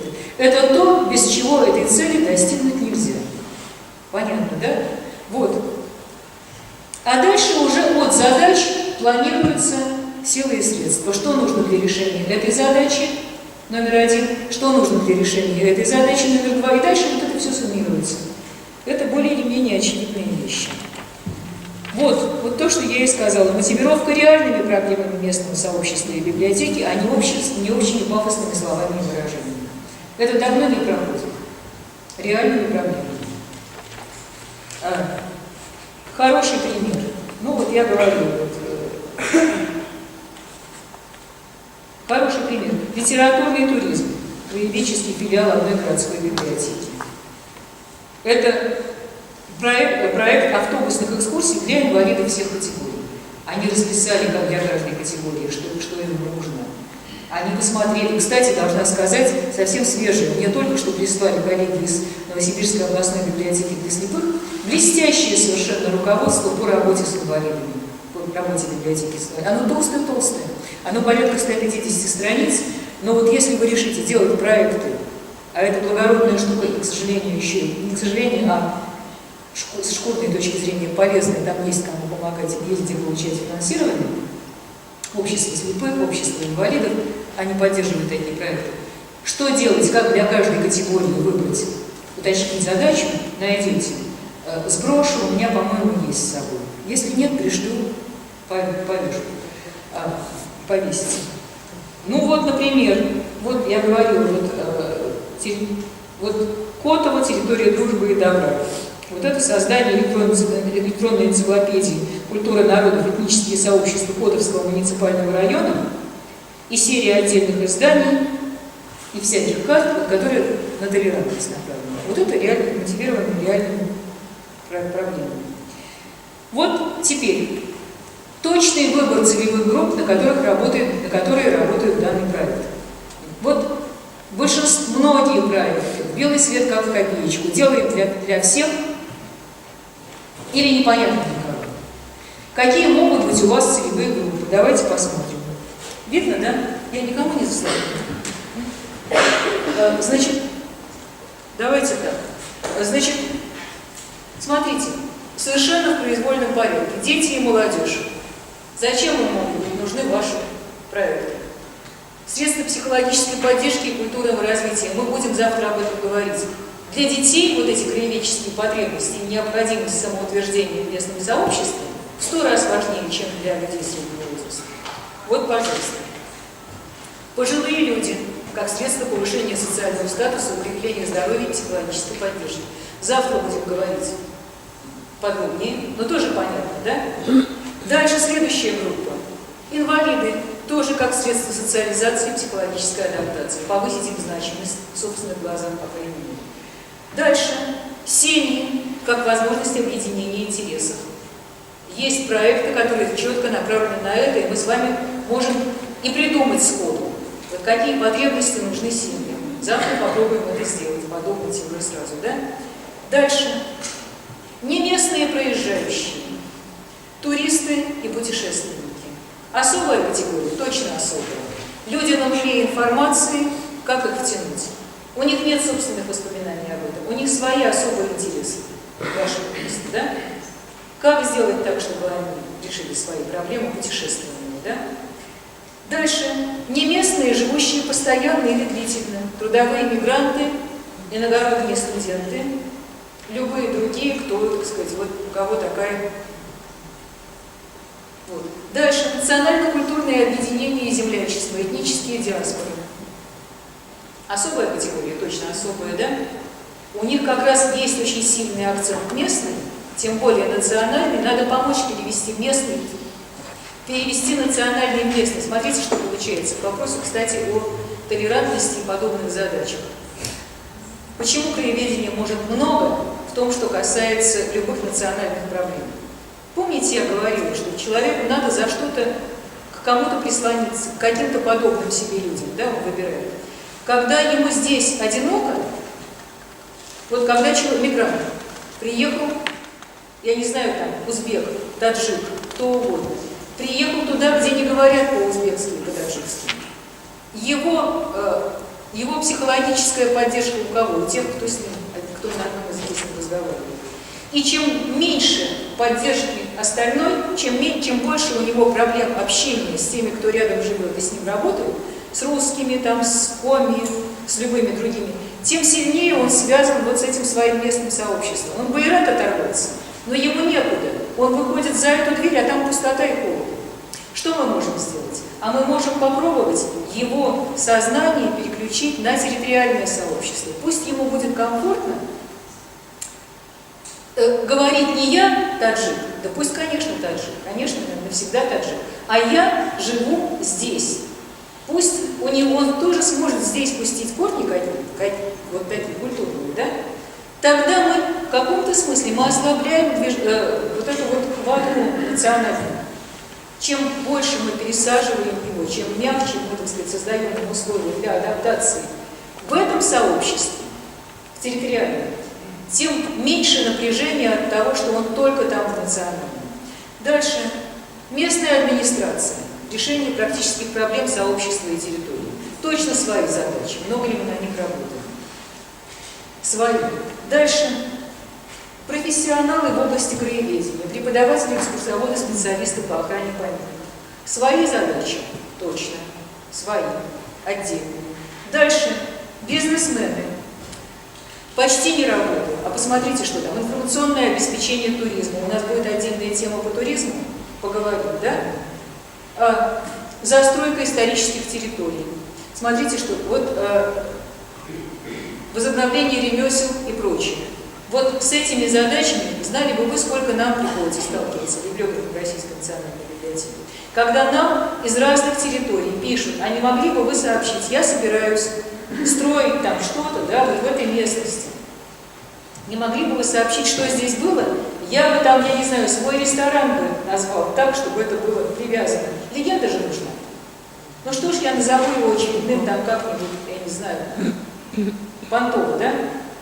А если я вот еще все это оформлю, если я легенду под это получу, так я раскручусь, потому что у меня будет уникальная линия. Правильно? Правильно. Это так называемый нейминг.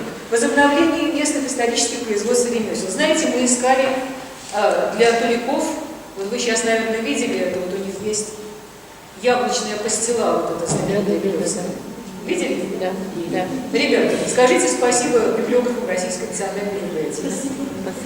Да, потому что это утраченный рецепт. И они хотели, действительно, Белевская пастила была марка Белева, да, вот там были такие вот заводы. Восстановили, и теперь смотрите, как это раскручено. У ваших бизнесменов таких возможностей, таких потребностей не меньше, они просто не понимают, что они могут к вам с этим рекламировать себя на выбор. Чистые краеведы, любители краеведческие сообщества любого вида, в том числе молодежные и виртуальные. Есть такая группа? Есть. Последняя группа. Это вот я просто написала в какой-то момент, там, я не знаю, в течение 15 минут вы можете добавить еще, если найдете. Еще одна группа, посмотрите, пожалуйста, все. Вот это не сумма вот этих. И это не никто попал. Все – это особая группа, вы согласитесь со мной, наверное, да, что у нее есть свои особенности. Все – это любой человек, в том числе с улицы. Вы согласны, что это особая категория? То есть документы, продукты, рассчитанные на них, не будут совпадать ни с одним из этих. Да? Они тоже специализированные, только специализированные иначе. Правильно? Правильно. Поехали дальше. Дальше очень важно. Да, пожалуй, я только приведу пример. Смотрите, как важно понимать, на какую аудиторию ты работаешь. Не просто у нас продукты не специализированные, да, а они еще и ошибочно специализированные. Посмотрите, пожалуйста, ведь у каждой группы свои каналы распространения информации, да, и свои потребности. Смотрите, плохой пример, два плохих примера. Проект «Культурная карта города», не скажу какой, не буду обижать. Значит, проблемная ситуация правильная. Молодежь этого города, всемирно известного, не Питер, всемирно исторического, прям до самых корней. Туристов там бывает, я не знаю, в 100 раз больше, чем местных жителей. Туристы ходят по культурным объектам, под них все заточено. А на местная молодежь проходит мимо. Нет у них дороги к этому, ко всему, к этим графам. Нету. Правильно поставленная проблемная ситуация. В чем ошибка? Смотрите, проект этот рассчитан на детей, на молодежь на 12-25 лет. Хорошая группа. В чем ошибка? У людей 12 лет и 25 все разное. Да? Одна ошибка. Вторая. Вся реклама вот этих самых мест, куда надо ходить, чего же вы, дураки, не ходите, у вас тут, да? Она построена, знаете, на чем? На буклетах и текстовых справочниках, которые этими категориями что не воспринимаются вообще. Надо было работать через интернет, правильно? Правильно. Надо было работать через волонтерство. Будем говорить завтра про это. Другой проект, блестяще мотивированный, вот обрыдаться можно было. Проект краеведческий для сирот из детского дома. В селе детский дом, сироты, как-то помочь, как-то поддержать. А вот он, наоборот, построен на электронных продуктах, но только там один компьютер. Все, пролетели с обоими проектами. Дальше. Отчетливо краеведческий характер проекта. Собирается, обрабатывается, продвигается или используется именно, или в первую очередь краеведческая информация. О чем речь? Это особенно важно. Есть путаница. Это очень важно определить границы, 4 границы. 4. Граница первая. Литературное творчество. Литературное творчество является объектом краеведения только там, где речь идет о самих литераторах. Библиотеки помогают местным писателям. Писателям, поэтам, кому угодно. Хочется сказать литераторам, да? Помогают, конечно, издают их сборники. Ну, я к этому отношусь, там, мне не очень как-то, я очень много сталкивалась с графоманством в этих случаях. Я не уверена, что всегда нужно, что любому, кто пишет какую-нибудь ерунду, надо помогать публиковаться, да? Но не надо множить сущности, не всегда. Тут надо выбирать, и главное, что библиотекарь не всегда может считать себя судьей, экспертом, да, в этом деле. Ну, опасная тропа. Но это мое личное мнение, никому не навязано. Краеведение там, только там, где мы что-то про них, как про членов местного сообщества, про них, как про личности местных, да, узнаем. Если это просто публикация их произведений, это не краеведение. Граница проходит здесь. Зацепить этих людей за вот за это, да, наше дело.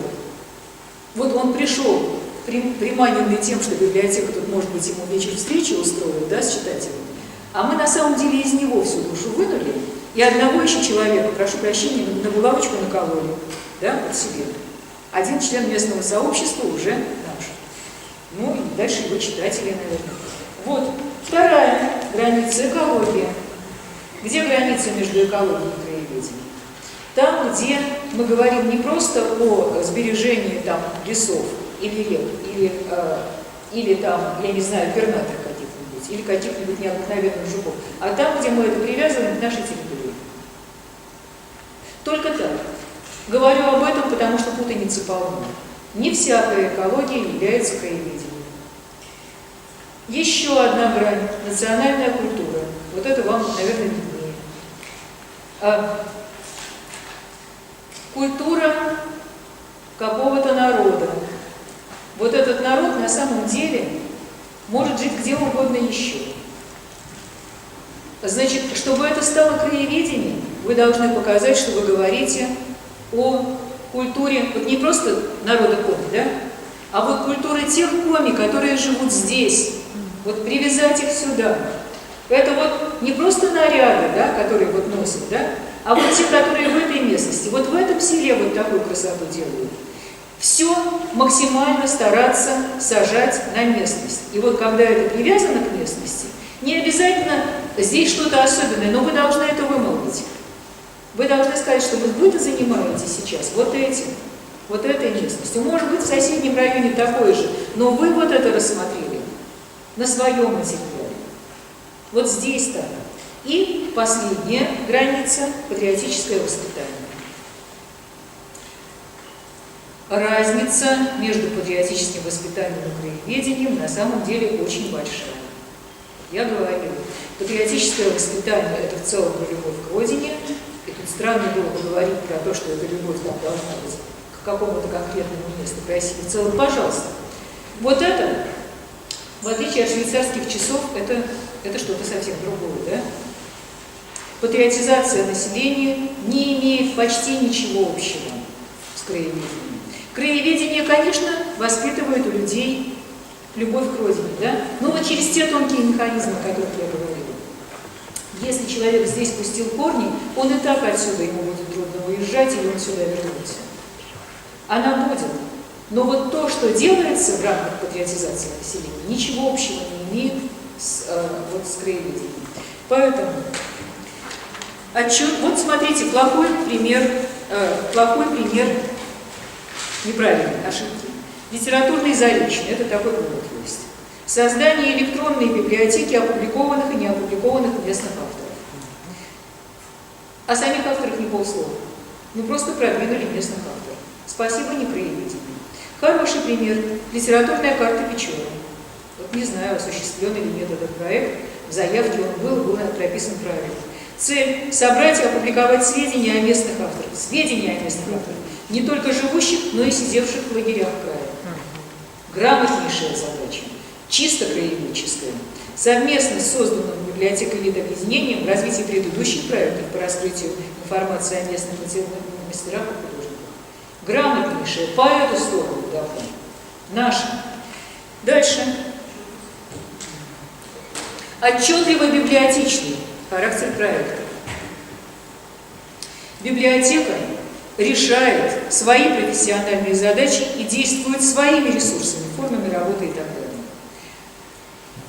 Очень опасная ошибка, когда библиотека пристегивается к какому-то проекту, в котором она предоставляет только свою территорию. Очень опасная.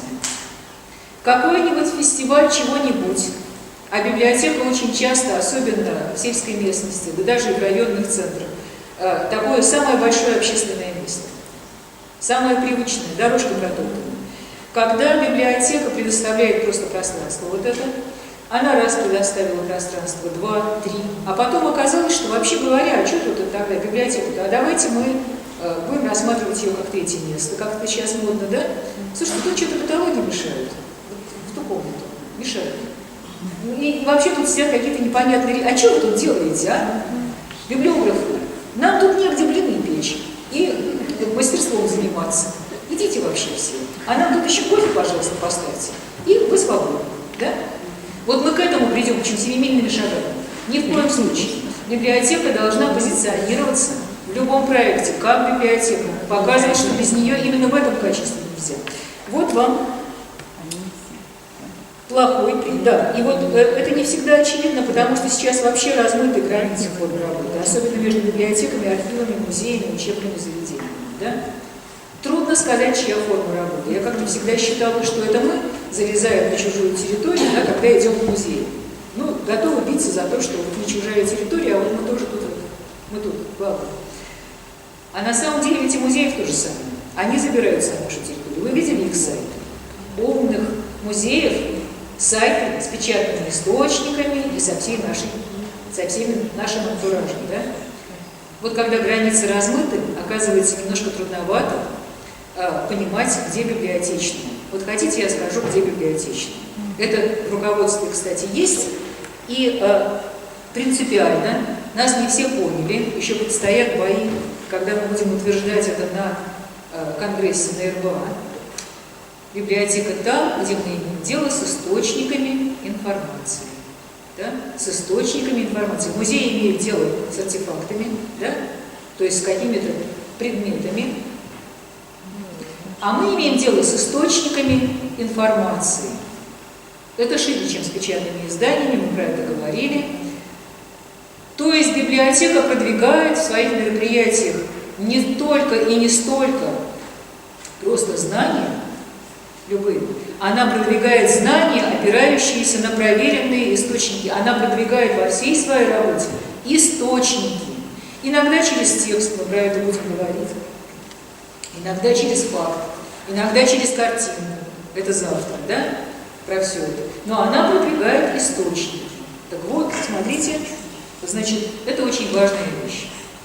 Даже когда мы что-то из источников фотографии, каждый раз у нас на следующем шаге лежит источник. Да? Без него никак. Поэтому, смотрите, плохой пример. Плохой пример. Молодежный арт-марафон. Вот это про один из городов, не скажу чьи. Молодые актеры города должны читать стихи молодых поэтов этого же города в молодежных аудиториях. И все это должно повысить уровень любви к городу. Бывает. Но они местом проведения вот этого избрали библиотеку. Оно, конечно, красиво, но библиотека в этом варианте не вкладывает ничего. Она просто дает площадку. Стихи эти не опубликованы, актеры эти могли бы выступить на площадях, они сидят в библиотеке, библиотека не вложила ничего. Ее отодвинули так: ребята, не мешайте, мы сейчас проводим здесь мероприятие. А вы тут кофе, пожалуйста, да, или вообще. Второй плохой пример. Мозаика Ремюса. Это эстонская область, библиотека. Обучение местных жителей традиционным ремеслам в помещении библиотека клубов в сотрудничестве с клубными учреждениями. Библиотека фактически тоже, что делает, предоставляет помещение. Дальше. Значит, вкладывайтесь в это, потому что иначе беда. Достижение одновременно нескольких полезных результатов при условии их взаимосвязанности. Тут тонкая вещь, вот это при условии их взаимосвязанности. Что делает библиотека? Считая, что она повысит свои шансы на финансирование проекта, если она напишет все, что вспомнит. Например, одна из библиотек в Архангельской области, у нее, значит, одновременно 3 или 4 цели, среди которых создать мультимедийный центр, который в библиотеке будет показывать какие-то фильмы. Но нету кинотеатра в районе, да? Вот будет показывать какие-то фильмы, в том числе и что-нибудь такое вот краеведческое, да? Одновременно присвоить и этой библиотеке имя одной местной литераторши, поэтессы. Одновременно создать какую-то базу данных. Нет, ребята, так не пойдет. Значит, вот это вот всегда, да, еще одновременно массовых мероприятий. Так, на закуску, чтобы их было побольше. Не получается, не ценится. Хорошо, когда эти цели, она может быть одна, это неплохо. Но хорошо, если видно, что путем достижения главной цели решаются еще некоторые задачи. Один из очень симпатичных проектов, про который я, может быть, говорила кому-то из вас, он успешный, поэтому могу назвать город Кумертау, это Башкирия, 102 краеведа. Это 102 краеведа. Это вот что. Это в городе, где особенно молодежи нечем заняться. Ничего там такого особенно культурного нету. Достаточно серьезная провинция. Сделали такой молодежный видеоклуб, что ли, видеостудию. Молодежную видеостудию, краеведческую, понятно из названия, где ребят собрали, группу такую выделили. Ребята — это старшие школьники и студенты техникума, там вузов нету в этом городе. Собрали. Значит, их телевизионщики местные и там, я не знаю, киношники научили операторской работе, научили ведущих двигаться в кадре нормально, да, говорить нормально, брать интервью нормально, журналисты местные. Дальше архивисты научили их работать с архивными источниками, потому что материал для видеофильмов пишут они сами. Так? Библиотека показала, как работать с печатными источниками. Что-то не раз, это такой цикл занятий. Да? Со всех сторон научили. И поставлена была задача в проекте, вот как бы для раскрутки, сделать один фильм, видеофильм, про персону, один про улицу, один про памятник и один, не помню, по-моему, про какую-то территорию, там, кусочек района. Чего достигли, каких многих целей они при этом достигли. Они решили проблему с занятостью нормальными делами, интересными ребят. Так? Там у них очередь на запись вот на все это, да? Они наладили сотрудничество с партнерами, на этой почве подружились хорошо, с телевизионщиками, с журналистами, с архивом, да? Наладили такую, на реальной основе наладили контакты. Дальше они получили не просто продукты, вот эти 4, а они получили людей, которые дальше будут делать им такие продукты. То есть они получают еще добычу в свои трюмы, да, этого корабля. Ну и повышение посещаемости сайта, потому что, смотрите, как работает волонтерство. Это лучшая реклама, потому что это сарафанное радио. Когда вам нужно раскрутить аудиторию, когда нужно продвинуть ваши продукты, допустим, вы рассчитываете ваш продукт какой-то или ваш проект, его результаты, на молодежь. Что нужно сделать? Нужно привлечь к участию в этом проекте молодежь ровно того возраста, ровно той социальной группы, на которую вы рассчитываете. И тогда вы можете дальше вообще не беспокоиться. Они о своем участии в этом проекте, хвастаясь сами, разнесут так, что вам не снилось. Завтра на ваш сайт, кроме этих, там, скажем, 20 или 30 ребят, которые в проекте, придут все их одноклассники, все подруги одноклассников, да, все родители тех, кто, да, и так далее. Вы каждый раз получаете сарафанную рекламу, которая сильнее всех остальных вариантов. Да? Так вот, это хороший пример, понятно чего, да, многоцелевой ситуации, когда задача внешне поставлена одна, но эффект от нее многократный. Другой пример. Создание интерактивной карты бытования ремесел и народных промыслов района. Значит, мы имеем дело с районом, ну, если не депрессивным, то с угрозой депрессии, да, экономической. Нужно как-то привлекать, поднимать людей, самосознание тех, кто здесь работает, привлекать сюда инвесторов, туроператоров и так далее. Не буду говорить, какой район, просто не знаю, осуществили или нет.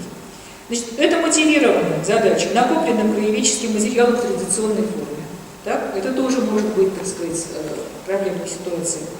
Хорошо продумано, имеет много полезных результатов. Например, создание полезного краеведческого продукта в современной привлекательной форме. Карта. Там таки действительно в основе карты. Вот та самая, через которую удобнее всего ходить. Дальше. Решение важной социальной задачи восстановления и сохранения местных промыслов. Так? Привлечение, формирование кейсов для развития туризма.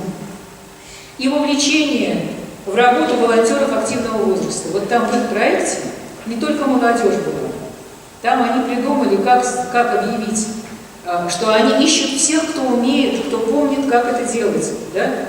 Это активный средний возраст. Они решили проблему, которая труднее всего решается. И легче всего работать с молодежью. Сравнительно легко работать со стариками. Труднее всего взрослых людей от 30 до 50. Вот они эту проблему решили. Ну вот, пожалуйста, хороший пример. Реалистичность поставленной задачи. Плохой пример. Значит, одна из ЦБС Омской области. Значит, там сразу, а проект на год, сразу создание краеведческой базы данных и перевод в электронный формат всех имеющихся ресурсов. Так? Сразу же организация клубной поисковой работы, сразу же формирование массы дико традиционных мероприятий не решается, она занята. Вот вроде бы и цели поставлены правильно, да? Вроде бы они даже взаимосвязаны, но сделать это за год правильно абсолютно нереально. Надо было выбирать что-то одно, да? Лучше, вот я говорила о постановке задачи, лучше продвигаться от проекта к проекту, потому что лучше всего строить их как цепочку проектов. Каждый следующий опирается на предыдущий. А дальше еще важная вещь. Баланс между задачами накопления формирования и продвижения краеведческих ресурсов. Смотрите, что получается. На самом деле, если так жестко подходить, шкурно, да, то краеведческая работа библиотеки похожа на безотходное производство, на замкнутый производственный цикл. О чем я говорю? Вы делаете две вещи. Вы создаете, накапливаете ресурсы, и вы их продвигаете. Вот если укрупнять то, о чем я говорила раньше. Создаете и продвигаете. Накапливаете и продвигаете, распространяете. Что происходит, если у вас крен в создании краеведческих ресурсов? Вы очень скоро столкнетесь с тем, что вам будет трудно накапливать информацию. Если люди начали вам нести свои материалы, архивные, там какие-то предметы, если они видят, что этому не дается движение, а они с какой целью вам несли, они вам не скажут, да? Пусть об этом все знают, пусть об этом помнят. А вы решили, что не буду я тратиться на это. Все, ручеек начнет гаснуть, да? Люди приходят за своими предметами, возвращаются за своими предметами. Если они видят, что это без движения, что к этому не привлечено внимание, они вам больше ничего нести не будут. Значит, пример, да, сейчас я скажу, как это замыкается. Вторая ситуация. Вот беда нынешних библиотек. Заставляют, вынуждают массовые мероприятия до бесконечности, не понимая, что у этого дерева обрубают корни. Одно массовое мероприятие, второе, третье, пятое, десятое, и вы обнаруживаете с тоской, что вам больше нечем работать. Вы все рассказали. Все, что у вас было, вы рассказали. И вот, к несчастью, население-то ваше не поменялось. Вот вы ему все рассказали, а оно все то же самое, оно помнит, что вы рассказывали. Ему дальше неинтересно то же самое. Значит, как это делается? Смотрите, когда вы в проекте и вообще в жизни, в работе, ставите, в проектах это особенно видно, ставите перед собой какую-то задачу. Дело в балансе. У ваша основная задача, основная, сильнее сейчас, так надо, продвижение. Значит, вы ее прописываете, а дальше, привычка такая должна быть, а дальше вы смотрите, как сделать так, чтобы от этого продвижения была какая-то добыча в создании. Например, вы проводите, ведь не все массовые мероприятия плохи дурацкие массовые мероприятия. Если с умом подойти, от массовых мероприятий можно получить большую отдачу. Пример. Правда, из областной библиотеки, но он абсолютно повторимый. Два примера приведу. Пример такой. Значит, вечер памяти, такой достаточно публичный, вечер памяти одного местного писателя, недавно умершего. Я не помню, литератора, ученого, не помню, не важно. Что делает библиотека? Да, она его пропагандирует. Но она собрала в зале какое-то количество людей, которые с ним были связаны, которые с ним были знакомы, близки, да? И как она строит мероприятие? Она дает возможность им высказаться. Как спровоцировать, делать десятое. Вы умные, вы лучше меня скажете, как это сделать. Но ведь запись идет всего этого вечера. Да? И раз спрашиваем, и что мы получаем? А мы получаем хороший материал на сборник воспоминаний или на электронный продукт. Понятно? Другой вариант. Нужно восстановить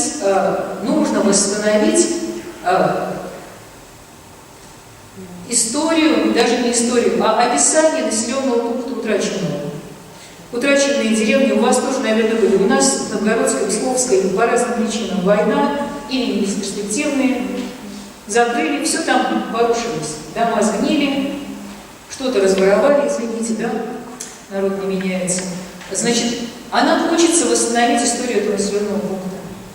Мы проводим какое-то мероприятие про этот населенный пункт, что-то мы рассказываем из того, что мы знаем.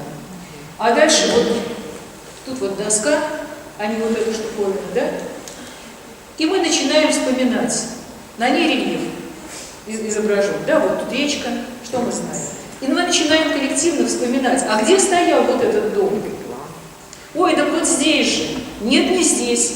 А вот там левее, а там был дом вот таких-то. А вот там, помните что? И что мы, массовое мероприятие? Массовое, мы его аранжировали как массовое. В итоге постепенно мы получаем карту по воспоминаниям, по общим, коллективно, потому что это легче сделать коллективно. Мы получаем карту расположения и уточняем ее, да, хорошо изучаем всех на поле. Получаем карту того, как вот эта информация, она будет полезна. Значит, если это вот продвижение, вы получаете такой результат. А если у вас создание, то вы сразу закладываете тоже информацию о том, как вы будете это продвигать. Значит, в любом проекте этот баланс должен быть. Обязательность сухого остатка в виде полученных или созданных ресурсов, технологий и структур. Когда вы создаете проект, обязательно нужно прописывать, что останется после того, как это закончится. Поэтому не проходят проекты, в которых только массовые мероприятия. Какой сухой остаток? Это будет видно из вашей поставленной проблемы, да, и вашей цели. Но что-то должно оставаться. Скорее всего, базовый ресурс, потому что из него потом вы создадите другие. То есть не сразу книжка, да, наверное, но прежде всего нужно написать о том, что будет пополнено в электронном виде, да? Создание продуктов, открытых к пополнению и вообще результатов, обладающих полезной информацией. Вот почему я сказала, что книжка – это очень хорошо. Но еще важнее, мы про это будем говорить завтра, еще важнее, жизнь не кончается, еще важнее создавать такой проект, который вы сейчас начали, получив финансирование, да, по этому, и вы можете его потом пополнять. Вот на это, между прочим, я точно знаю, что всегда обращает особое внимание грантодатели. Не будет ли это разовая штучка? Вот мы сделали, мы профинансировали, это закрылось, и потом все сначала в каком-то другом проекте. Сразу показывайте, как созданная вами база будет пополняться, как издание, скажем, будет по возможности не просто книжкой, а выпуском альманаха. Между прочим, отдельный разговор, если захотите поговорить, наверное, завтра, легче со всех точек зрения издавать ежегодники, чем отдельные книжки. С точки зрения денег легче, с точки зрения получения грантов легче. Да? Старайтесь создавать продукты, которые не заканчиваются, а только начинаются с вашего проекта. А какие продукты? Вот еще одна вещь. Максимальная доступность результатов – обязательное присутствие в цифровой среде. Либо сами созданные продукты должны быть, либо информация о них, о проекте и о библиотеке. То есть обязательно нужно засветиться в сети. Очень, вот как ни странно, очевидная мысль, я очень много видела таких проектов, которые кончаются в этом смысле ничем. Узнать о том, что что-то сделано, можно только приехав в эту библиотеку или из отчетов всяких. Ну, про это я уже говорила. Привлечение к участию в проекте волонтеров. Сразу видно, сразу, и помимо всего прочего, коллеги, я же вообще понимаю, на этой же земле, да, что у вас очень мало рук, у вас без конца занята голова, вы перегружены работой, это точно, всегда перегружены, очень много на себя берете. Привлечение волонтеров сделает вашу задачу еще и более или менее разрешенной. Да? Спокойно можно хорошие, так сказать, хорошие задачи решать с помощью волонтеров.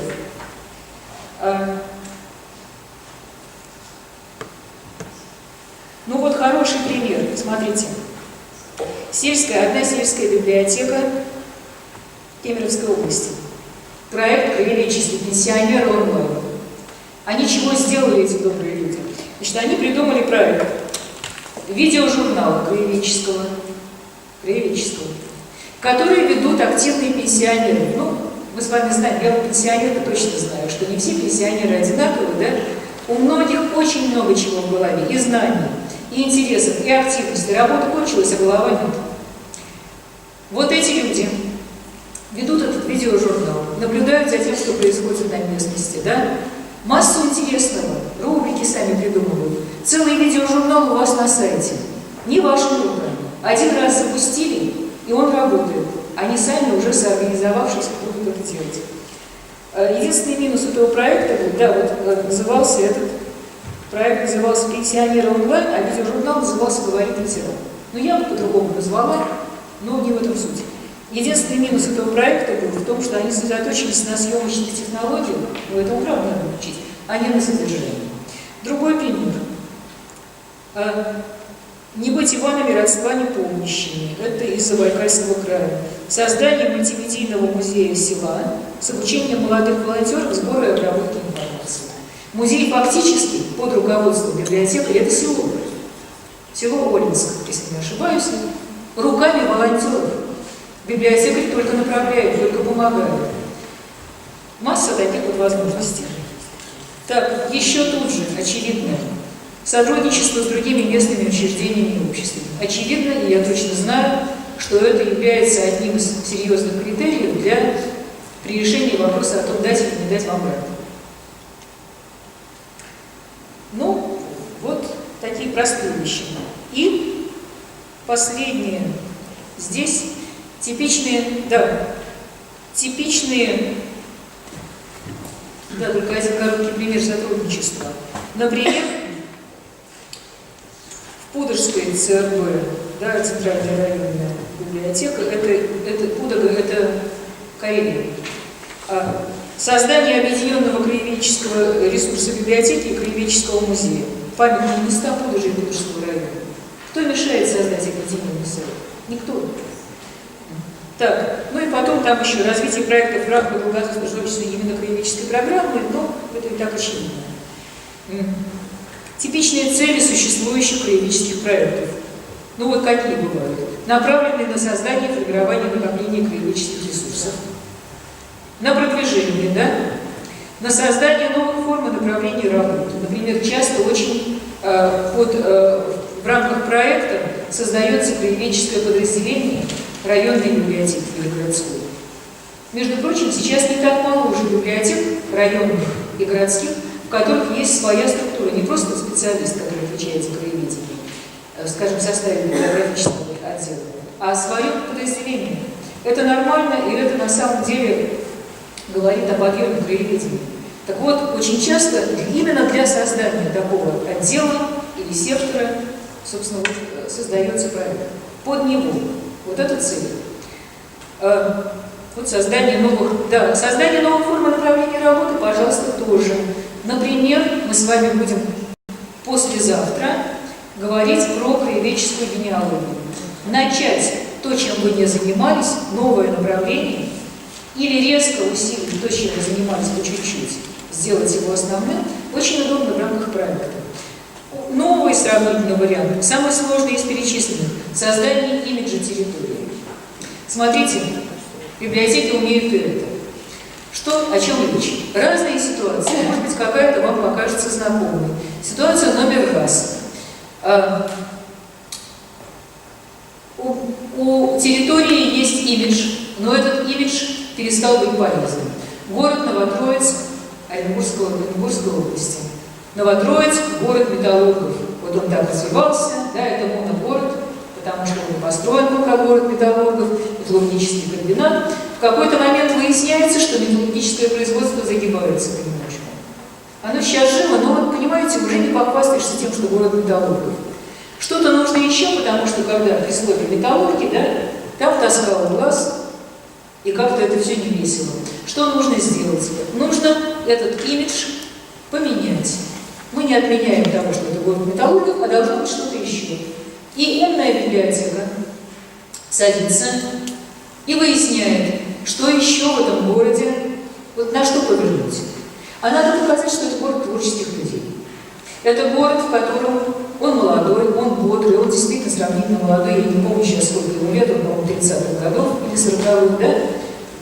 Это город новых людей, творческих, молодых, ярких, там действительно мало стариков сравнительно, да? И вот создаются проекты, которые хотят показать литературный Новотроицк, фотографический Новотроицк. Понятно, да? Это перемена имиджа. Второй вариант. Имиджа нет.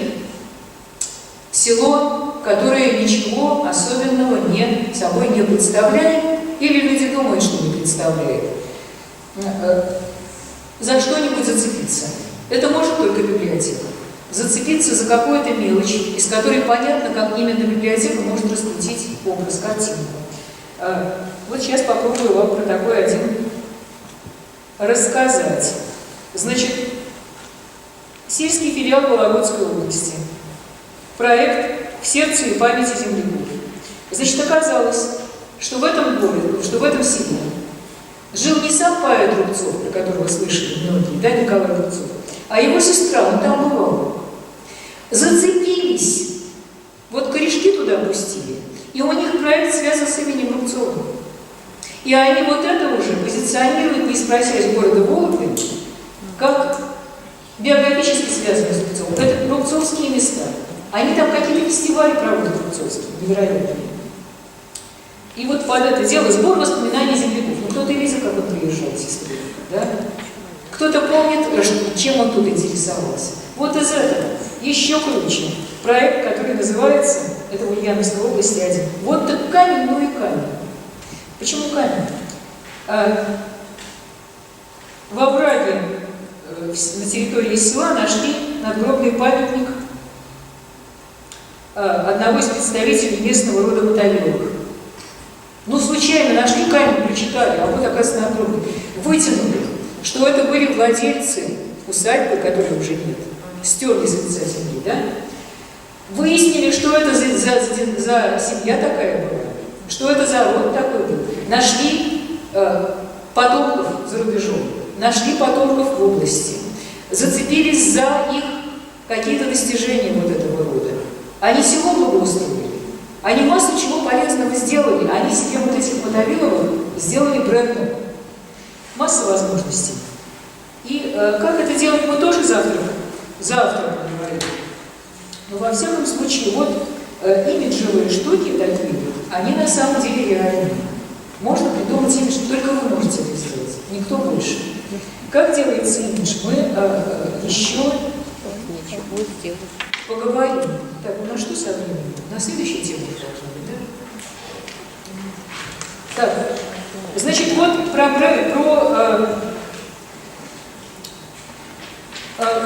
проекты мне остается только сказать две небольшие вещи. Корпоративные проекты. Когда мы говорим о корпоративных проектах, чаще всего мы имеем в виду корпоративные проекты с вертикальной структурой. Национальная библиотека собирает под свое крыло муниципалов, она возглавляет краеведческий проект, да?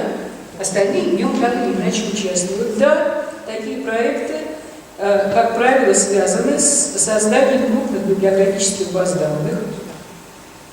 Это корпоративные электронные каталоги, сейчас это еще чаще электронные библиотеки, о которых мы завтра будем говорить. Например, очень славятся вот такими вертикальными проектами, очень славится, во-первых, Карелия, а в последнее время еще сильнее Приморье. Там действительно краевая библиотека дружит очень плотно, скажем так, со своими муниципальными библиотеками, других регионах слабее. Корпоративные проекты межрегиональные. Смотрите, какую штуку красивую можно делать, если дружить, перекрывая расстояние. Как раз приморский проект Приморского края, переселенческий пункт. Вот он в эту сторону еще не развился, а идея была такая. Понаехали тут, да? Вот Приморский край почти весь заселен людьми, которые туда попали во время с Столыпинскими реформами, да? Или в результате бегства от войны одной и второй, да? Вот Первой мировой, и потом от Отечественной. В результате высылки, во всяком случае, это люди, у которых корни не здесь. Или не только здесь. Какие проекты мы можем на этом делать? связать тех, кто пришел и помнит там, откуда пришел, да, с теми местами и, соответственно, с теми коллегами, сделать их партнерами. Откуда они? Польза взаимная, согласны? Очень красивые проекты можно делать вот такого рода, перекличкой вот таких территорий. Когда люди, которые там живут, связаны географически более чем с одной территорией, не в пределах района. Очень мало развиваются, вот я упоминала сегодня о том, что хотелось бы видеть побольше корпоративных проектов межрайонских. 2 соседних района, 3 соседних района делают какой-то общий проект. Я говорила, в сознании людей нет границ административных. Это надо преодолевать. Очень хорошо, когда разные районы объединяют какая-то физико-географическая особенность. Дети одной реки, да? Или люди, проживающие, ну, допустим, у вас же, насколько я понимаю, южные районы сильнее заселены корнями, представителями народа корня, чем северные, да?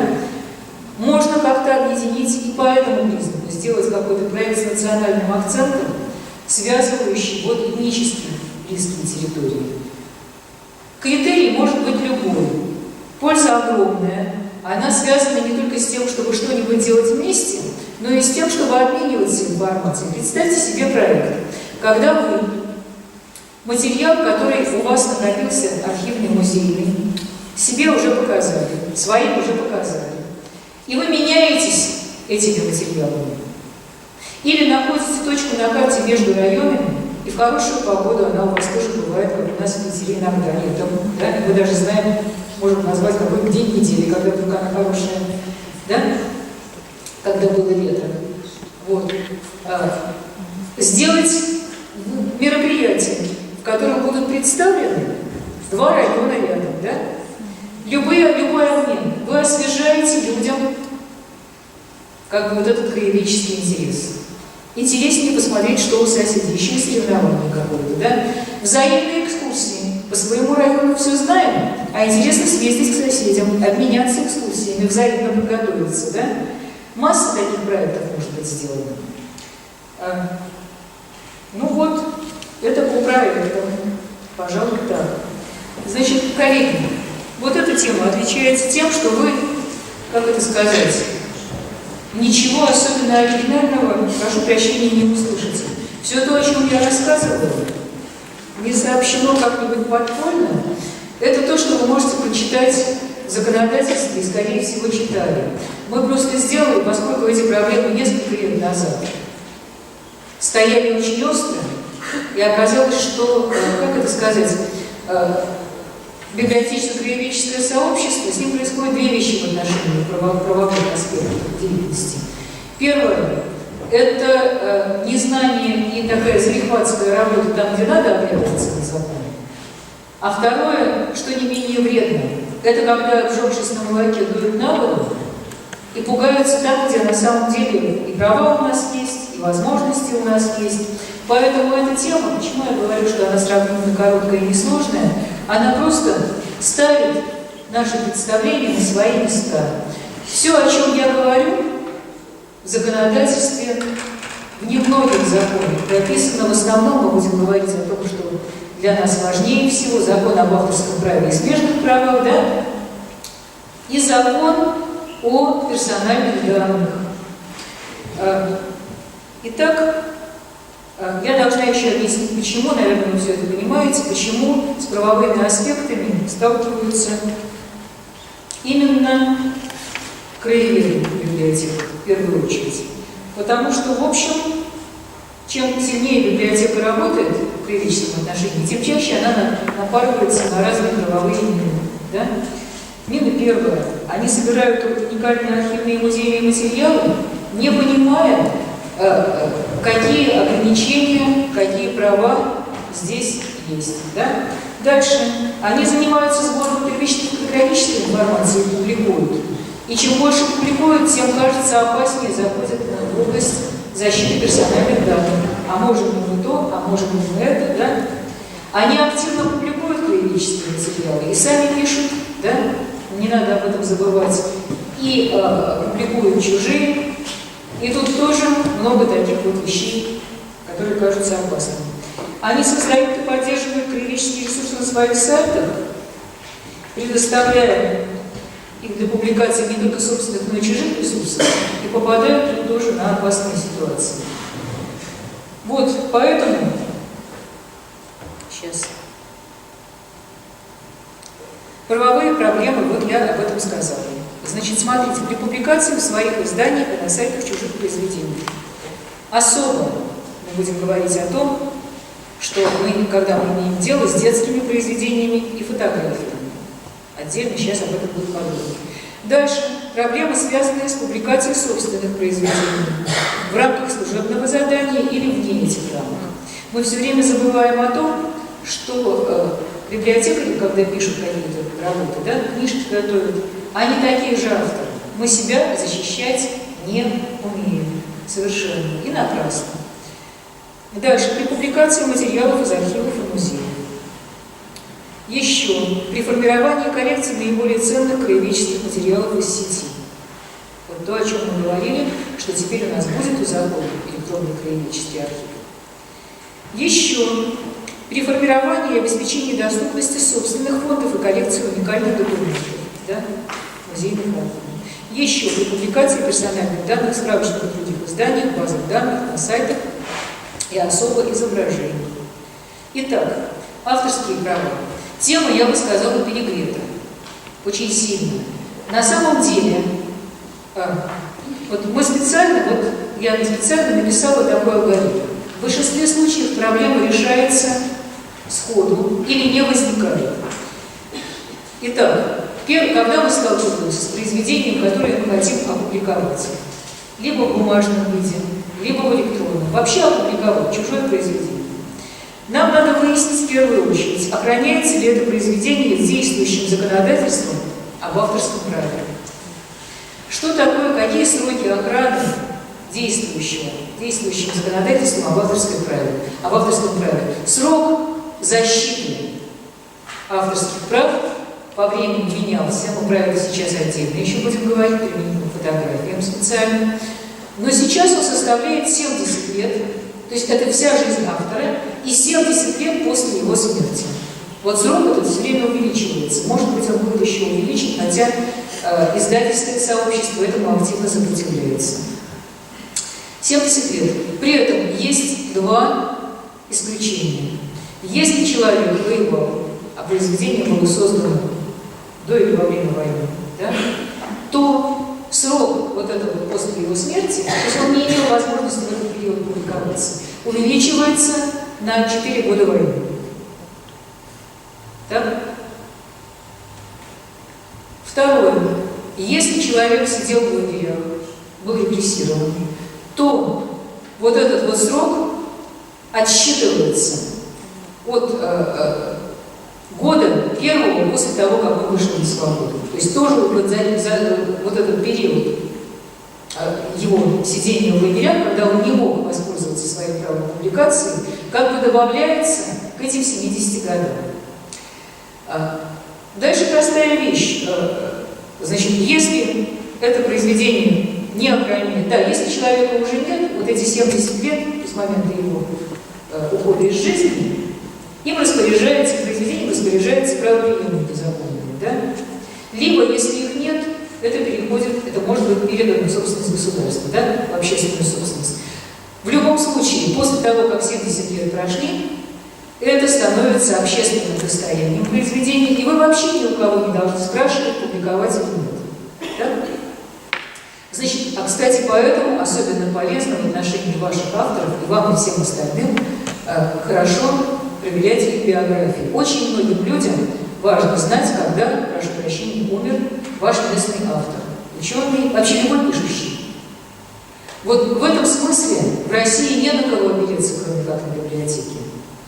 И никакая библиотека не может сказать, даже самая маленькая, что она здесь такая маленькая, что ее вклад не важен. Любая библиотека, которая дотянулась до надежных фотографических данных о годе смерти местного автора, вносит свой вклад очень важный в копилку этих сведений. Они очень нужны. Значит, вот, если мы решили что это произведение не охраняется авторским правом. Срок авторского права истек. Да? Можно публиковать свободно. Если срок действия авторского права не истек, мы задаем себе следующий вопрос. Нет ли этого произведения правомерно опубликованного в открытом доступе в сети? Если его кто-то уже опубликовал в сети, имея на это право, да, совершенно спокойно можете публиковать и сами. Если только уже кто-то до вас его опубликовал, можете публиковать и ссылаться на... То есть все, что уже правомерно опубликовано в сети, вы ни у кого никакого дополнительного разрешения спрашивать не должны. Если... Да, но лучше всего уточнить, вот о том, правомерно ли это опубликовано, лучше всего уточнить, если это в сети, у владельцев или администрации сайта. Что такое нотариально? Тут сказано, нотариально заверить результат переписки. Очень просто.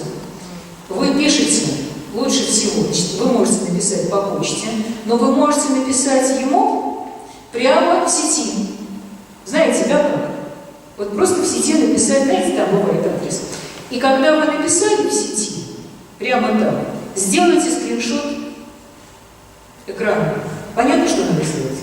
Вот там, где текст вашего письма, уважаемый Иван Иванович, мы там, Кирилловская библиотека, вы хотели бы опубликовать вот это произведение, которое у вас на сайте есть, не могли бы вы нам сообщить, на каком основании, да, вы его опубликовали. Можно ли вы сослаться на вашу публикацию, является ли она правомерной. Так? И делаете скриншот экрана. И дальше, если вы получаете ответ, вы тоже делаете этот скриншот. Если вы написали письмо руками, да, то точно так же вы фиксируете свое письмо, делаете его, там, я не знаю, заказываем, да? Во всяком случае, вы подтверждаете тем самым, что вы этот вопрос задавали. Значит, двигаемся дальше. Значит, если вам написали, да, все в порядке, все хорошо, вы совершенно спокойно публикуете. Если вам не ответили, тут вступает в силу другой пункт. Значит, есть такой пункт законодательства об авторском праве, где говорится о том, что вот информационный посредник, если он не может знать, что это произведение правомерно опубликовано, да, не может, не узнал, ему не сообщили, не ответили, он может его публиковать. Да? Вам не ответили, на вас плюнули, вы написали, вот у нас есть, мы написали, мы подтвердили, мы написали такое письмо, да? Мы копию можем заверить, у нас может остаться письмо, да, нам заверили, что мы его отправили. Не тяжело, не страшно, письмо короткое, времени на это уйдет, ну там, полчаса на это, на все.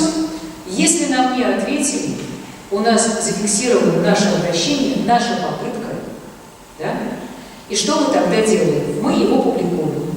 И мы обязательно в преамбуле, вот мы же не в голом виде публикуем, да, мы что-то еще скажем о том, что наша библиотека вот считает, что вот такое замечательное произведение, вот оно, да. И там должна быть фраза, любая, какая вам понравится, о том, что, к сожалению, да, что вот мы его публикуем, опираясь, ссылаясь на то, что вот оно в сети есть. Что, к сожалению, нам не удалось установить, насколько правомерно это издание опубликовано там. Любая фраза, показывающая, что вы попытались это выяснить. Любая, какая вам понравится, это не имеет значения. В этом случае, если вдруг владелец сайта, да, или правообладатель, или администратор просто не увидел вашего письма, а потом, или там не схватился потом, единственное, за что вас могут наказать. Он к вам обратился и попросил снять. Он говорит, нет, вы знаете, на самом деле мы не разрешаем это дело опубликовать. Да? Вот если вы после этого не снимете, не уберете это с сайта, вас накажут. Если вы уберете, никаких претензий к вам. То есть тут ситуация, когда вы просто не знали, не смогли установить. Это не только ситуация, когда что-то там на сайте вот правомерно или неправомерно. Когда вы вообще не смогли установить, откуда это взято, да? То есть ситуация, когда у вас нет полный ресурс, вам этот нужен, документ вам этот нужен, вы не можете ничего установить относительно его сроков, его там правового статуса.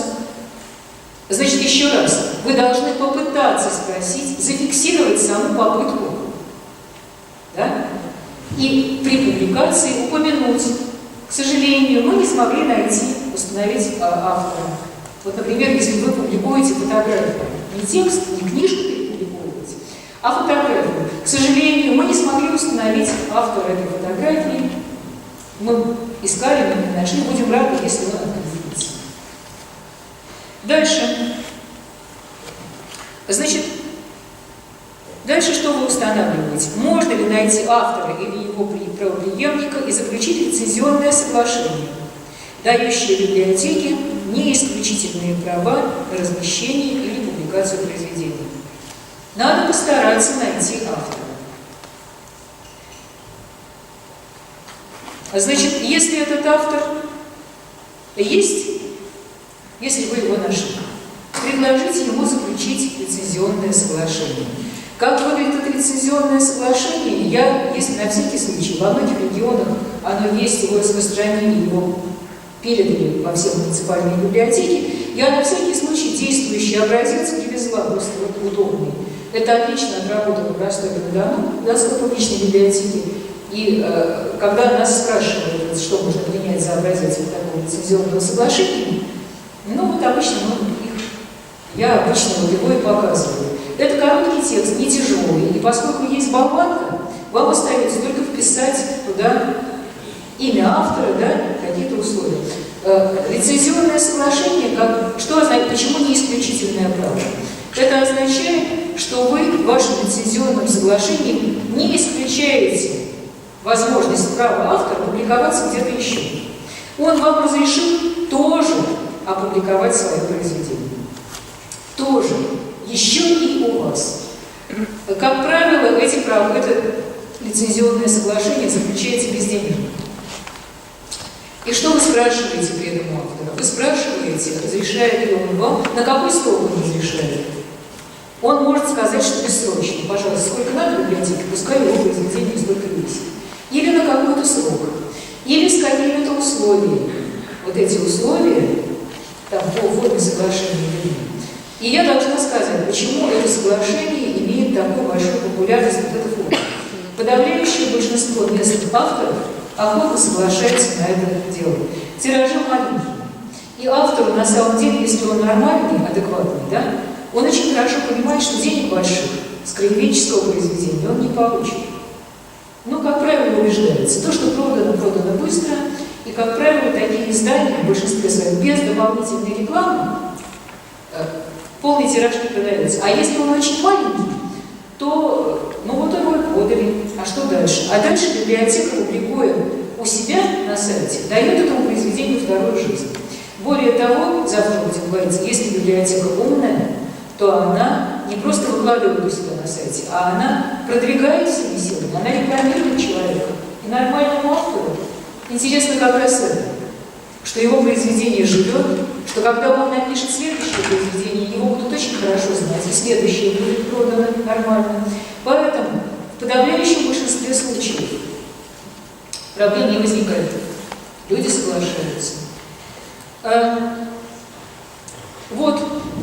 Вот если, я уже говорила, если автор или правообладатель не найден, а произведение отсутствует в свободном доступе в сети, да, то, вот это то, о чем я говорила, вторая ситуация, да, публикуйте, но только сошлитесь на то, что вы не смогли, к сожалению, найти автора и установить с ним связь. Ничего вам не угрожает. Никто вас не посадит и не обидит. В случае, если автор находится, вы делаете попытку заключить соглашение. Если нет, вы спокойно снимаете его произведение со своей, его фотографию, его книжку, его стихи, со своего сайта. И дальше, очень важно, в любом случае закон позволяет без согласия автора цитировать его произведение. необходимыми ссылками. То есть вот тут я хочу просто прочитать. Сейчас найду, у меня есть.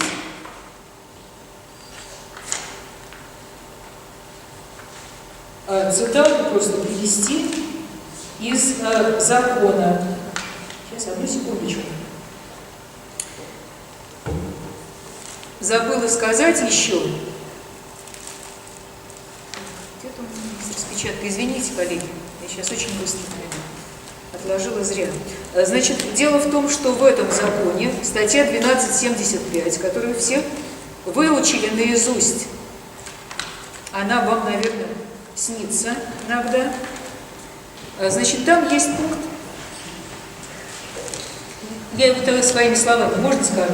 Значит, есть пункт очень важный, по-моему, это пункт 6 этой статьи, сейчас найду, о том, что вы спокойно можете, без всякого согласия и без ведома автора, публиковать небольшие тексты, статьи из газет, сборников, журналов, вот небольшие издания, там не оговорено объем, не сказано, что это брошюра, небольшие издания, сейчас, ну как же там, у меня есть этот текст, специально его распечатала, не могу сейчас найти.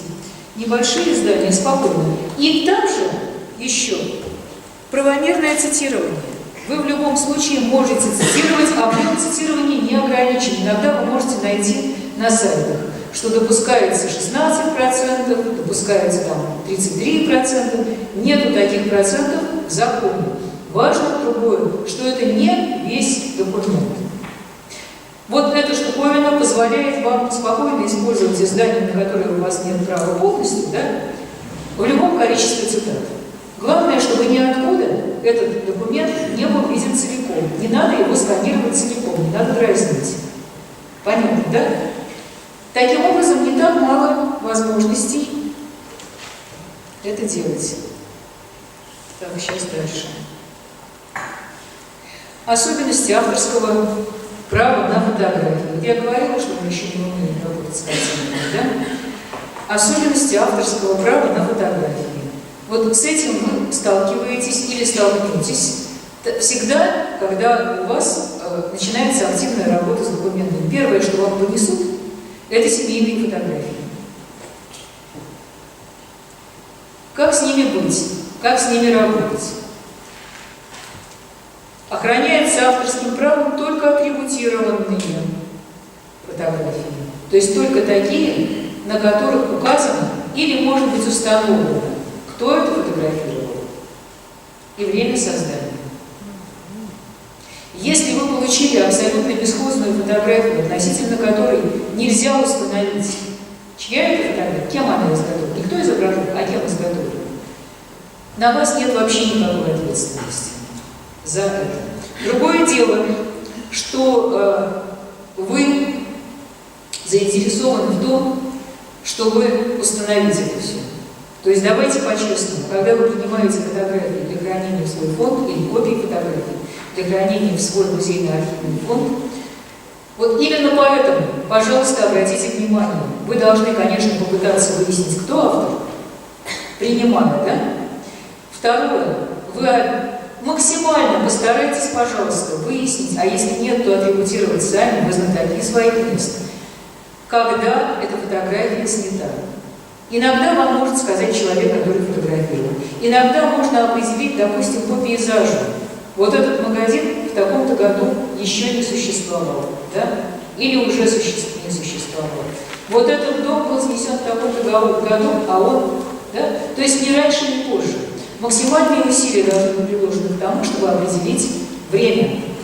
Почему? Потому что срок действия авторского права зависит от времени создания фотографии. Он не равен 70 годам по истечении, значит, да?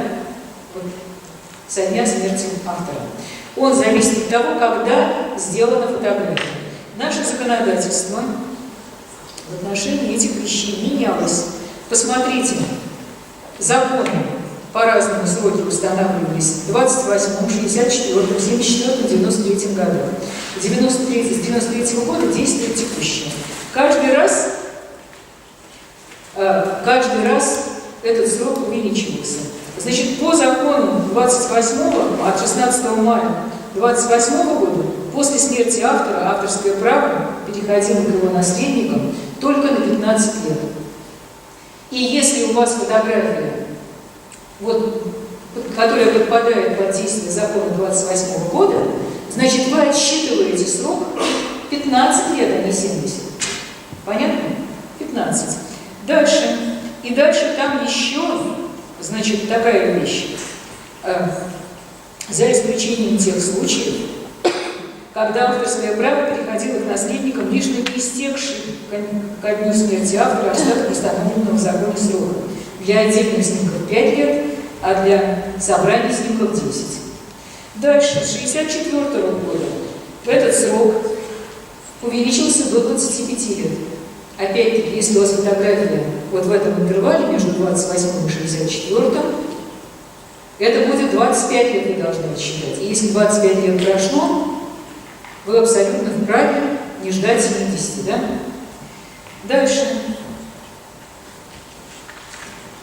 С 9 июля 93, так, 64 год, да, к 74. Кстати говоря, да, вот в 74-м 25 лет, а 64-го года авторское право, нет, там еще год тоже, в 74-м году поменялся. А в 64-м впервые было оговорено вот это то, что только на атрибутированные, только на такие, если на каждом экземпляре произведения указано имя автора, место и год выпуска или произведения в свет. С 73-го, с 93-го года вот эти 70 лет.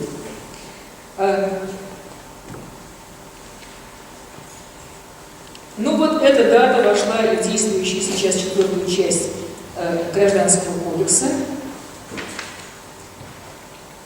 И это что касается фотографий. Про фотографии мы сейчас еще вернемся, потому что там есть еще один крутой аспект, изображенный на фотографии. Да? Особенности авторского права детей. Посмотрите, пожалуйста, вот это мало кто берет во внимание. У вас часто, скорее всего, проходят краеведческие конференции, на которых с докладами выступают дети. Или которые вам чего-нибудь рисуют или фотографируют, да, дети. И будут волонтеры, то есть дети, это до 18 лет, да, до совершеннолетия, это все у нас дети. Так вот, наличие авторского права вообще не зависит от возраста. Вот смотрите, есть авторское право и имущественное право, да? Авторское право, оно вообще не зависит от возраста. Человек что-то создал, и вот его авторское право пожизненно ему принадлежит. Мы сейчас еще поговорим о том, что оно означает. Ребенок в 5 лет, или там, я не знаю, кто угодно, такой же автор, как девушка в 70.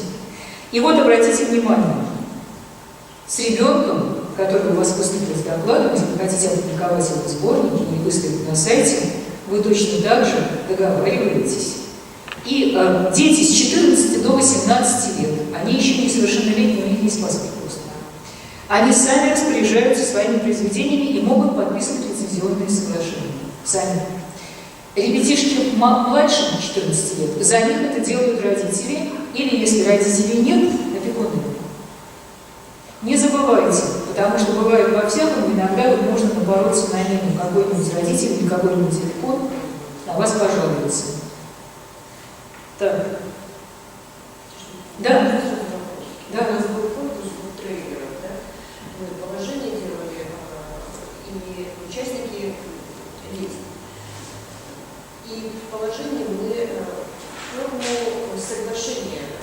Это возможно, когда как бы там оговаривалось, что наша библиотека имеет потом право публиковать, показывать вот эти соглашения. Так ровно об этом и речь. То есть вы просто не сказали, что это соглашение называется лицензионным.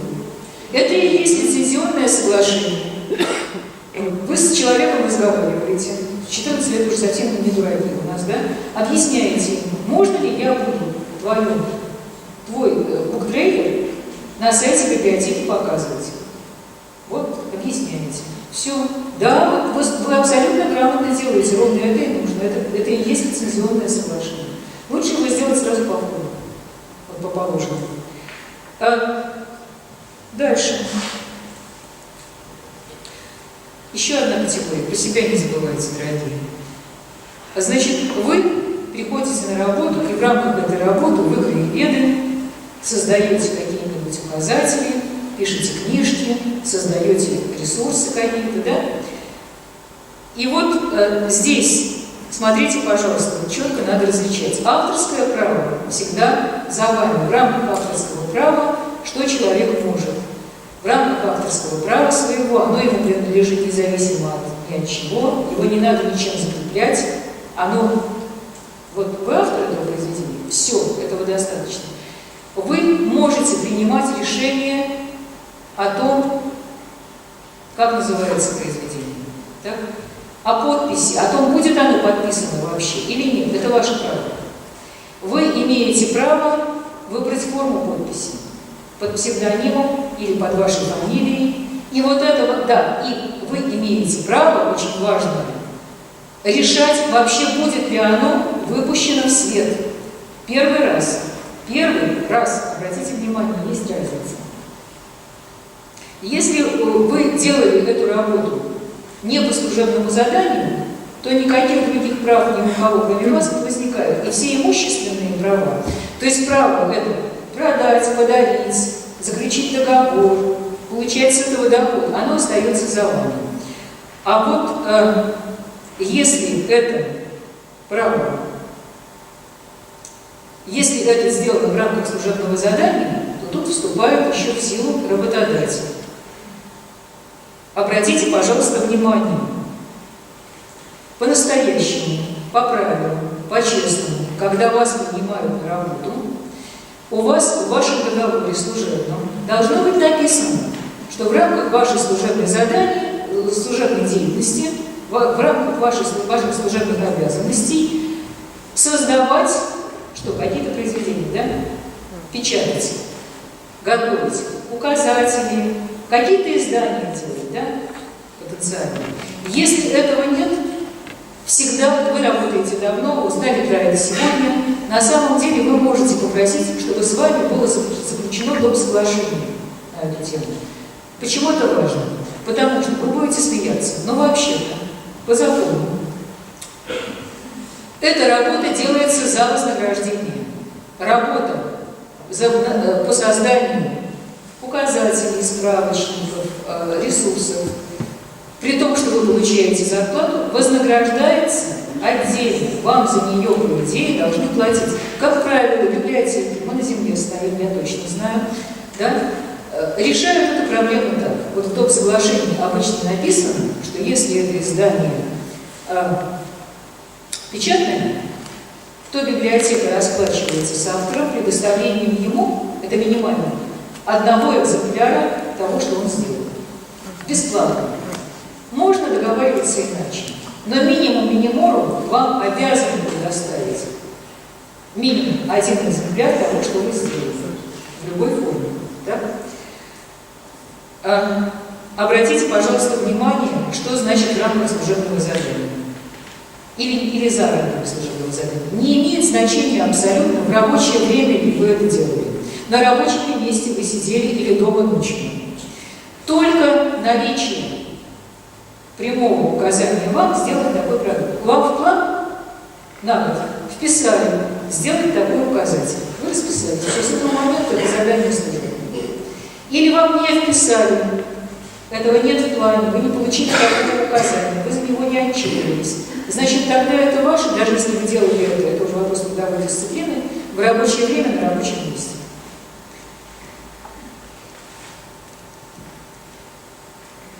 Вот авторы, я и сказала, авторы-сотрудники имеют право на дополнительное вознаграждение. Еще важная вещь. Исключительные права возвращаются к автору-сотруднику, если произведение в течение 3 лет не было опубликовано. Если вы сделали работу, и работодатель ее за 3 года не объявил секретной, то есть по каким-то причинам ее нельзя публиковать, вы сделали, да, и не использовал, никак не опубликовал, вы сделали, вам обидно. Через 3 года с момента, когда вы сдали это произведение работодателю, вы имеете полное право, не только авторское, но и имущественное право распоряжаться этим продуктом по собственному усмотрению. Это все, на самом деле, я прошу прощения, пересказываю 1275 соседние статьи. Вот теперь другой аспект. Публикация материалов из архивов и музеев. Значит, вот эти, мы сталкиваемся с этим. Партнерство партнерством, а бывает, что нужно пойти в архив и что-то опубликовать свое, да, или там нужное себе, да, или из музея. Вот тут очень серьезные вещи. В музеях есть абсолютно с точки, как это сказать, у нас не гармонизировано законодательство музейное, архивное и библиотечное. Все это считается, декларируется, что это все открытое, все это делается для культуры, для науки.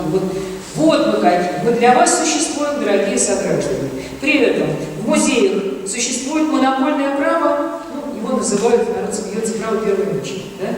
Монопольное право на первую публикацию хранящихся в них предметов и на производство любой тиражированной продукции с их изображениями. Монопольное право на первую публикацию.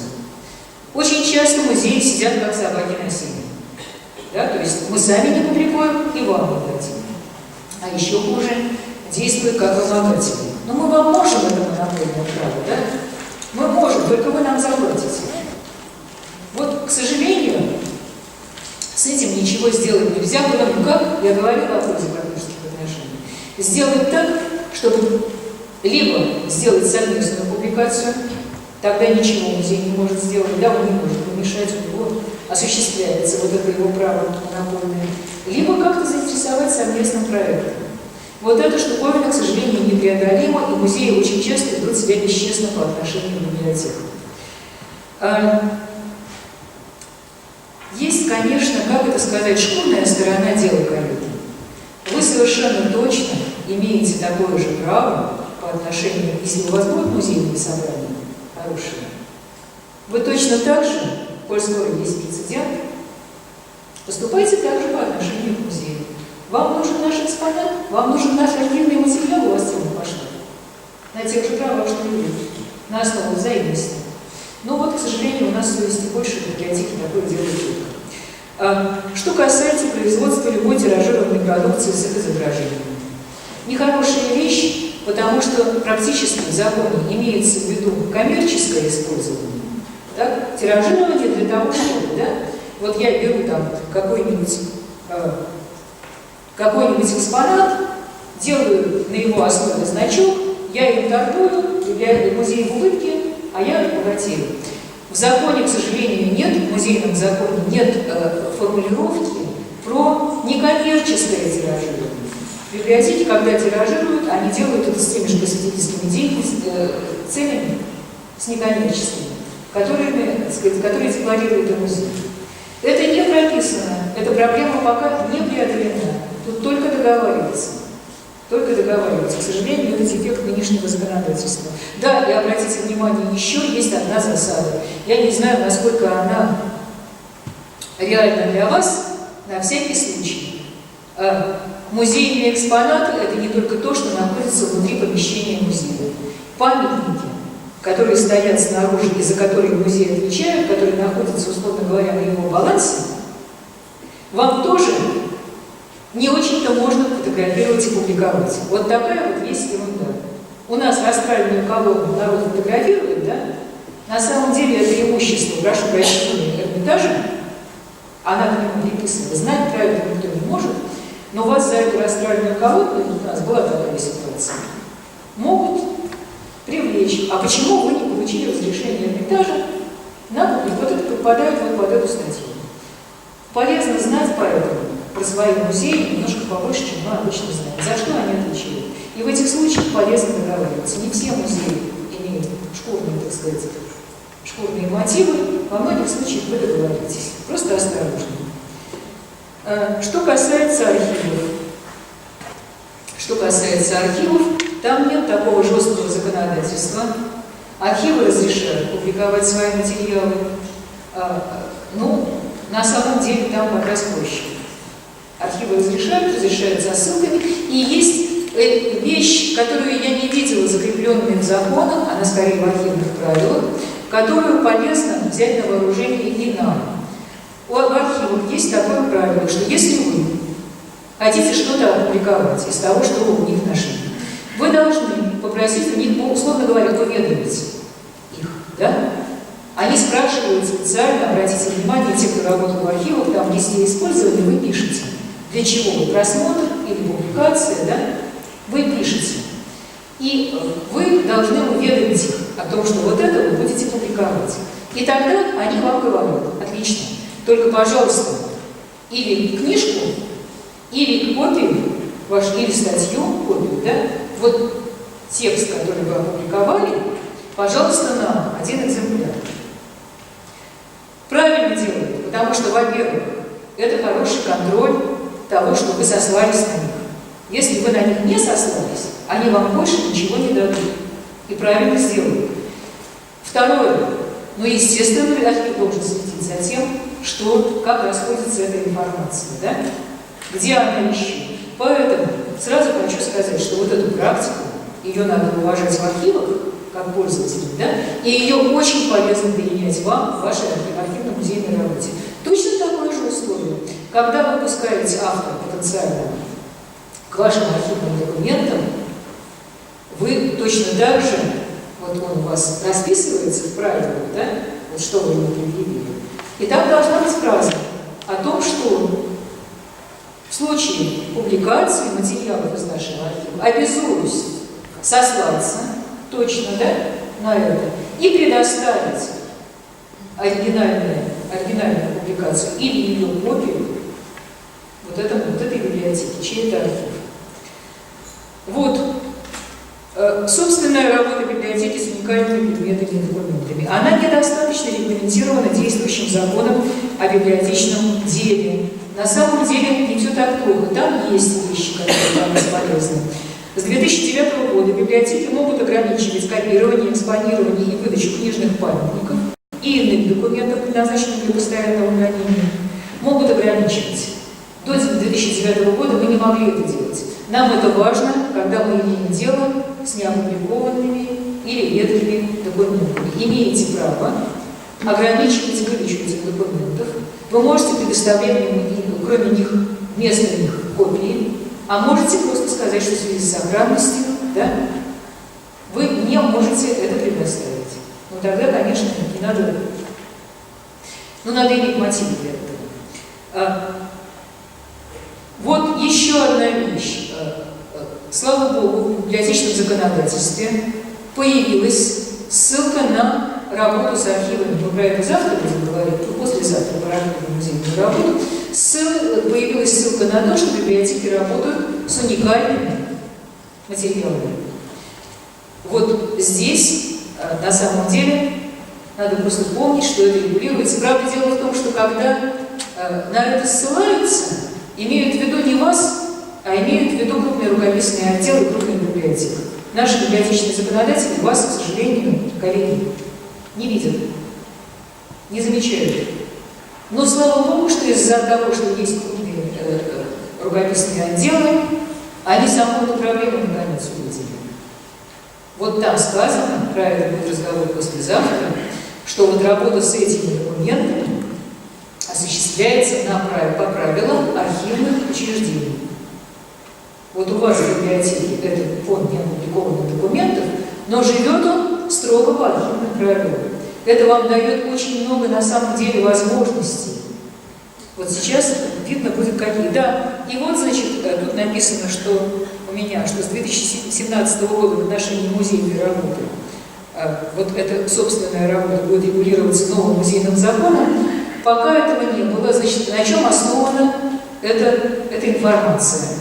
В декабре, в конце ноября, если не ошибаюсь, в ноябре прошлого года прошла официальная информация, у меня есть ссылка на нее, о том, что готовится новое законодательство о музеях и музейном деле в Российской Федерации с очень важными изменениями. В действующем законе был было понятие музея и есть понятие музея, и нет понятия музейная деятельность. То есть автоматом считается, что музейной деятельностью занимаются только музеи. Вот если ты занимаешься музейной деятельностью, то ты музей. Хорошо, начали замечать народные музеи еще, да? Хоть как-то. Но музей – официальное учреждение. Наконец, шли годы, и они заметили, что музейной деятельностью занимаются также учебные заведения, да? Библиотеки, ну кто угодно, еще общество, да? Так или иначе. И вот теперь они написали, что подготовлен закон, и он должен был вступить в силу с января этого года, который расширяет вот, статус вот этих расширяет область, на которую распространяется этот закон, и туда включено будет понятие музейной деятельности, и что правила, которые созданы, разработаны для архивов, для музеев, будут действовать для всех учреждений, имеющих в своем составе, в своей структуре музейные подразделения. Какие-то, да? Вот это важно. И будем ждать. Еще одно. Защита персональных данных. Значит, сейчас мы живем по закону 152 о персональных данных от 27 июля 2007 года. Он не менялся. Пугаться ему нечего. Знаете, как вот родину предведут, да, и дальше можно не бояться ужасных бактерий. Надо быть предведут, и надо перестать волноваться зря. Значит, к чему не относится закон о музейном, о персональных данных? Не относится к результатам библиографической обработки и авторитетным данным. То есть, если вы для своего авторитетного файла, об этом речь завтра, в конце дня, библиографической работы, если вы в своих авторитетных записях для них позвонили автору, спросили: дорогой, а как твои инициалы шифровываются, как тебя зовут на самом деле, а когда ты родился, или у кого-то, а когда он умер, да? А кем он работал? Персональные данные, персональные. Не надо пугаться, вот за это вас никто наказать не может. Это делается вот в процессе вашей производственной деятельности, связанной с библиографической обработкой. К чему еще они относятся? К архивной деятельности, осуществляемой в соответствии с архивным правилом. Вот где вас защитит ваш статус от музейно-архивных учреждений, одновременно, не только библиотечных. Считается, что архивные правила прописаны настолько подробно и хорошо, и настолько четко, действительно это так, определяют, что можно, а что не можно показывать, да? Что если вы работаете по архивным правилам, вам их достаточно. Вам не нужно специально напрягаться с точки зрения действия этого закона. Оно уже так или иначе в архивных правилах в нужной мере, в нужной пропорции учтено. Дальше. Это не относится к другой профессиональной деятельности, журналистской, какой-то еще, да, если не нарушаются права физического лица. Что такое права физического лица? Вот это мы сейчас, в следующем слайде я буду вам показывать, что это такое. Если мы, условно говоря, спросили разрешение, вот на секундочку наберитесь терпения, и самое главное, дальше, сейчас мы перейдем к правам физического лица. Сведения, опубликованные, значит, не относятся к защите персональных данных, сведения, опубликованным самим гражданином или по его просьбе. Если человек в интернете для себя написал что угодно, да, он опубликовал эти сведения, мы можем спокойно их брать. Он уже опубликовал, или они были опубликованы по его просьбе, или с его разрешения, да. Например, Ростовская областная библиотека делает указатель, справочник библиографический «Герои труда дома». Они приходят в семьи, они расспрашивают, они просят показать фотографии, они просят показать какие-то документы. И они обязательно спрашивают: скажите, пожалуйста, можно вот мы включим эти сведения в такой-то справочник? У самого человека, героя труда, или у его потомков. Там, да? Можно? Отлично. И дальше. В отношении любых изображений гражданина, если вы можете использование изображения осуществлялось в государственных, общественных или публичных интересах. Условно говоря, если это было снято для каких-то серьезных целей, это должно было быть снято. Значит, тут человек не может возражать, опубликовать, да, государственные, общественные, публичные интересы. Дальше. Изображение гражданина получено при съемке в местах, открытых для свободного посещения или на публичных мероприятиях, за исключением случаев, когда такое изображение является основным объектом использования. Перевожу на русский язык. Вот я сейчас возьму и вас всех сфотографирую. И никто из вас не сможет мне сказать, что не разрешаете мне использовать это изображение. Вы все, прошу прощения, на равных тут выглядите. Это группа, это коллективный снимок. Нет, это не вас, это сфотографировали участников вот этого замечательного мероприятия. Но если допустить, что кто-то из вас вот тут вот сейчас докладывает, рядом, да, и он крупным планом, а вы остальные в каком-то смысле массовка, то вот у этого человека, который снят крупным планом, я должна спросить разрешение. Да? Это понятно, это простое правило. Если это портрет на фоне чего угодно, других людей, я должна спросить. Если все примерно одинаковые, не так важно, какого масштаба фотографии, хоть 2 метра на 15, если это снято много людей, группа, то я могу никого из них не спрашивать. Еще один пункт. Если гражданин позировал за плату, вы ему заплатили. Этот факт может быть установлен. Да, не просто сунули мятую трешку, да, тут вот, да, а вы договорились, вы можете доказать, что вы ему заплатили. Все, никаких требований он предъявлять не может. Значит, как договариваться с человеком, если, вот как договариваться, вот кого спрашивать? Немножко иначе, чем в законе об авторском праве. Значит, его спрашивают, либо самого его, так? Если его нет, то порядок такой, если умер человек, согласие детей и пережившего супруга, то есть или, да, детей и пережившего супруга, а только при отсутствии детей и пережившего супруга согласие родителей.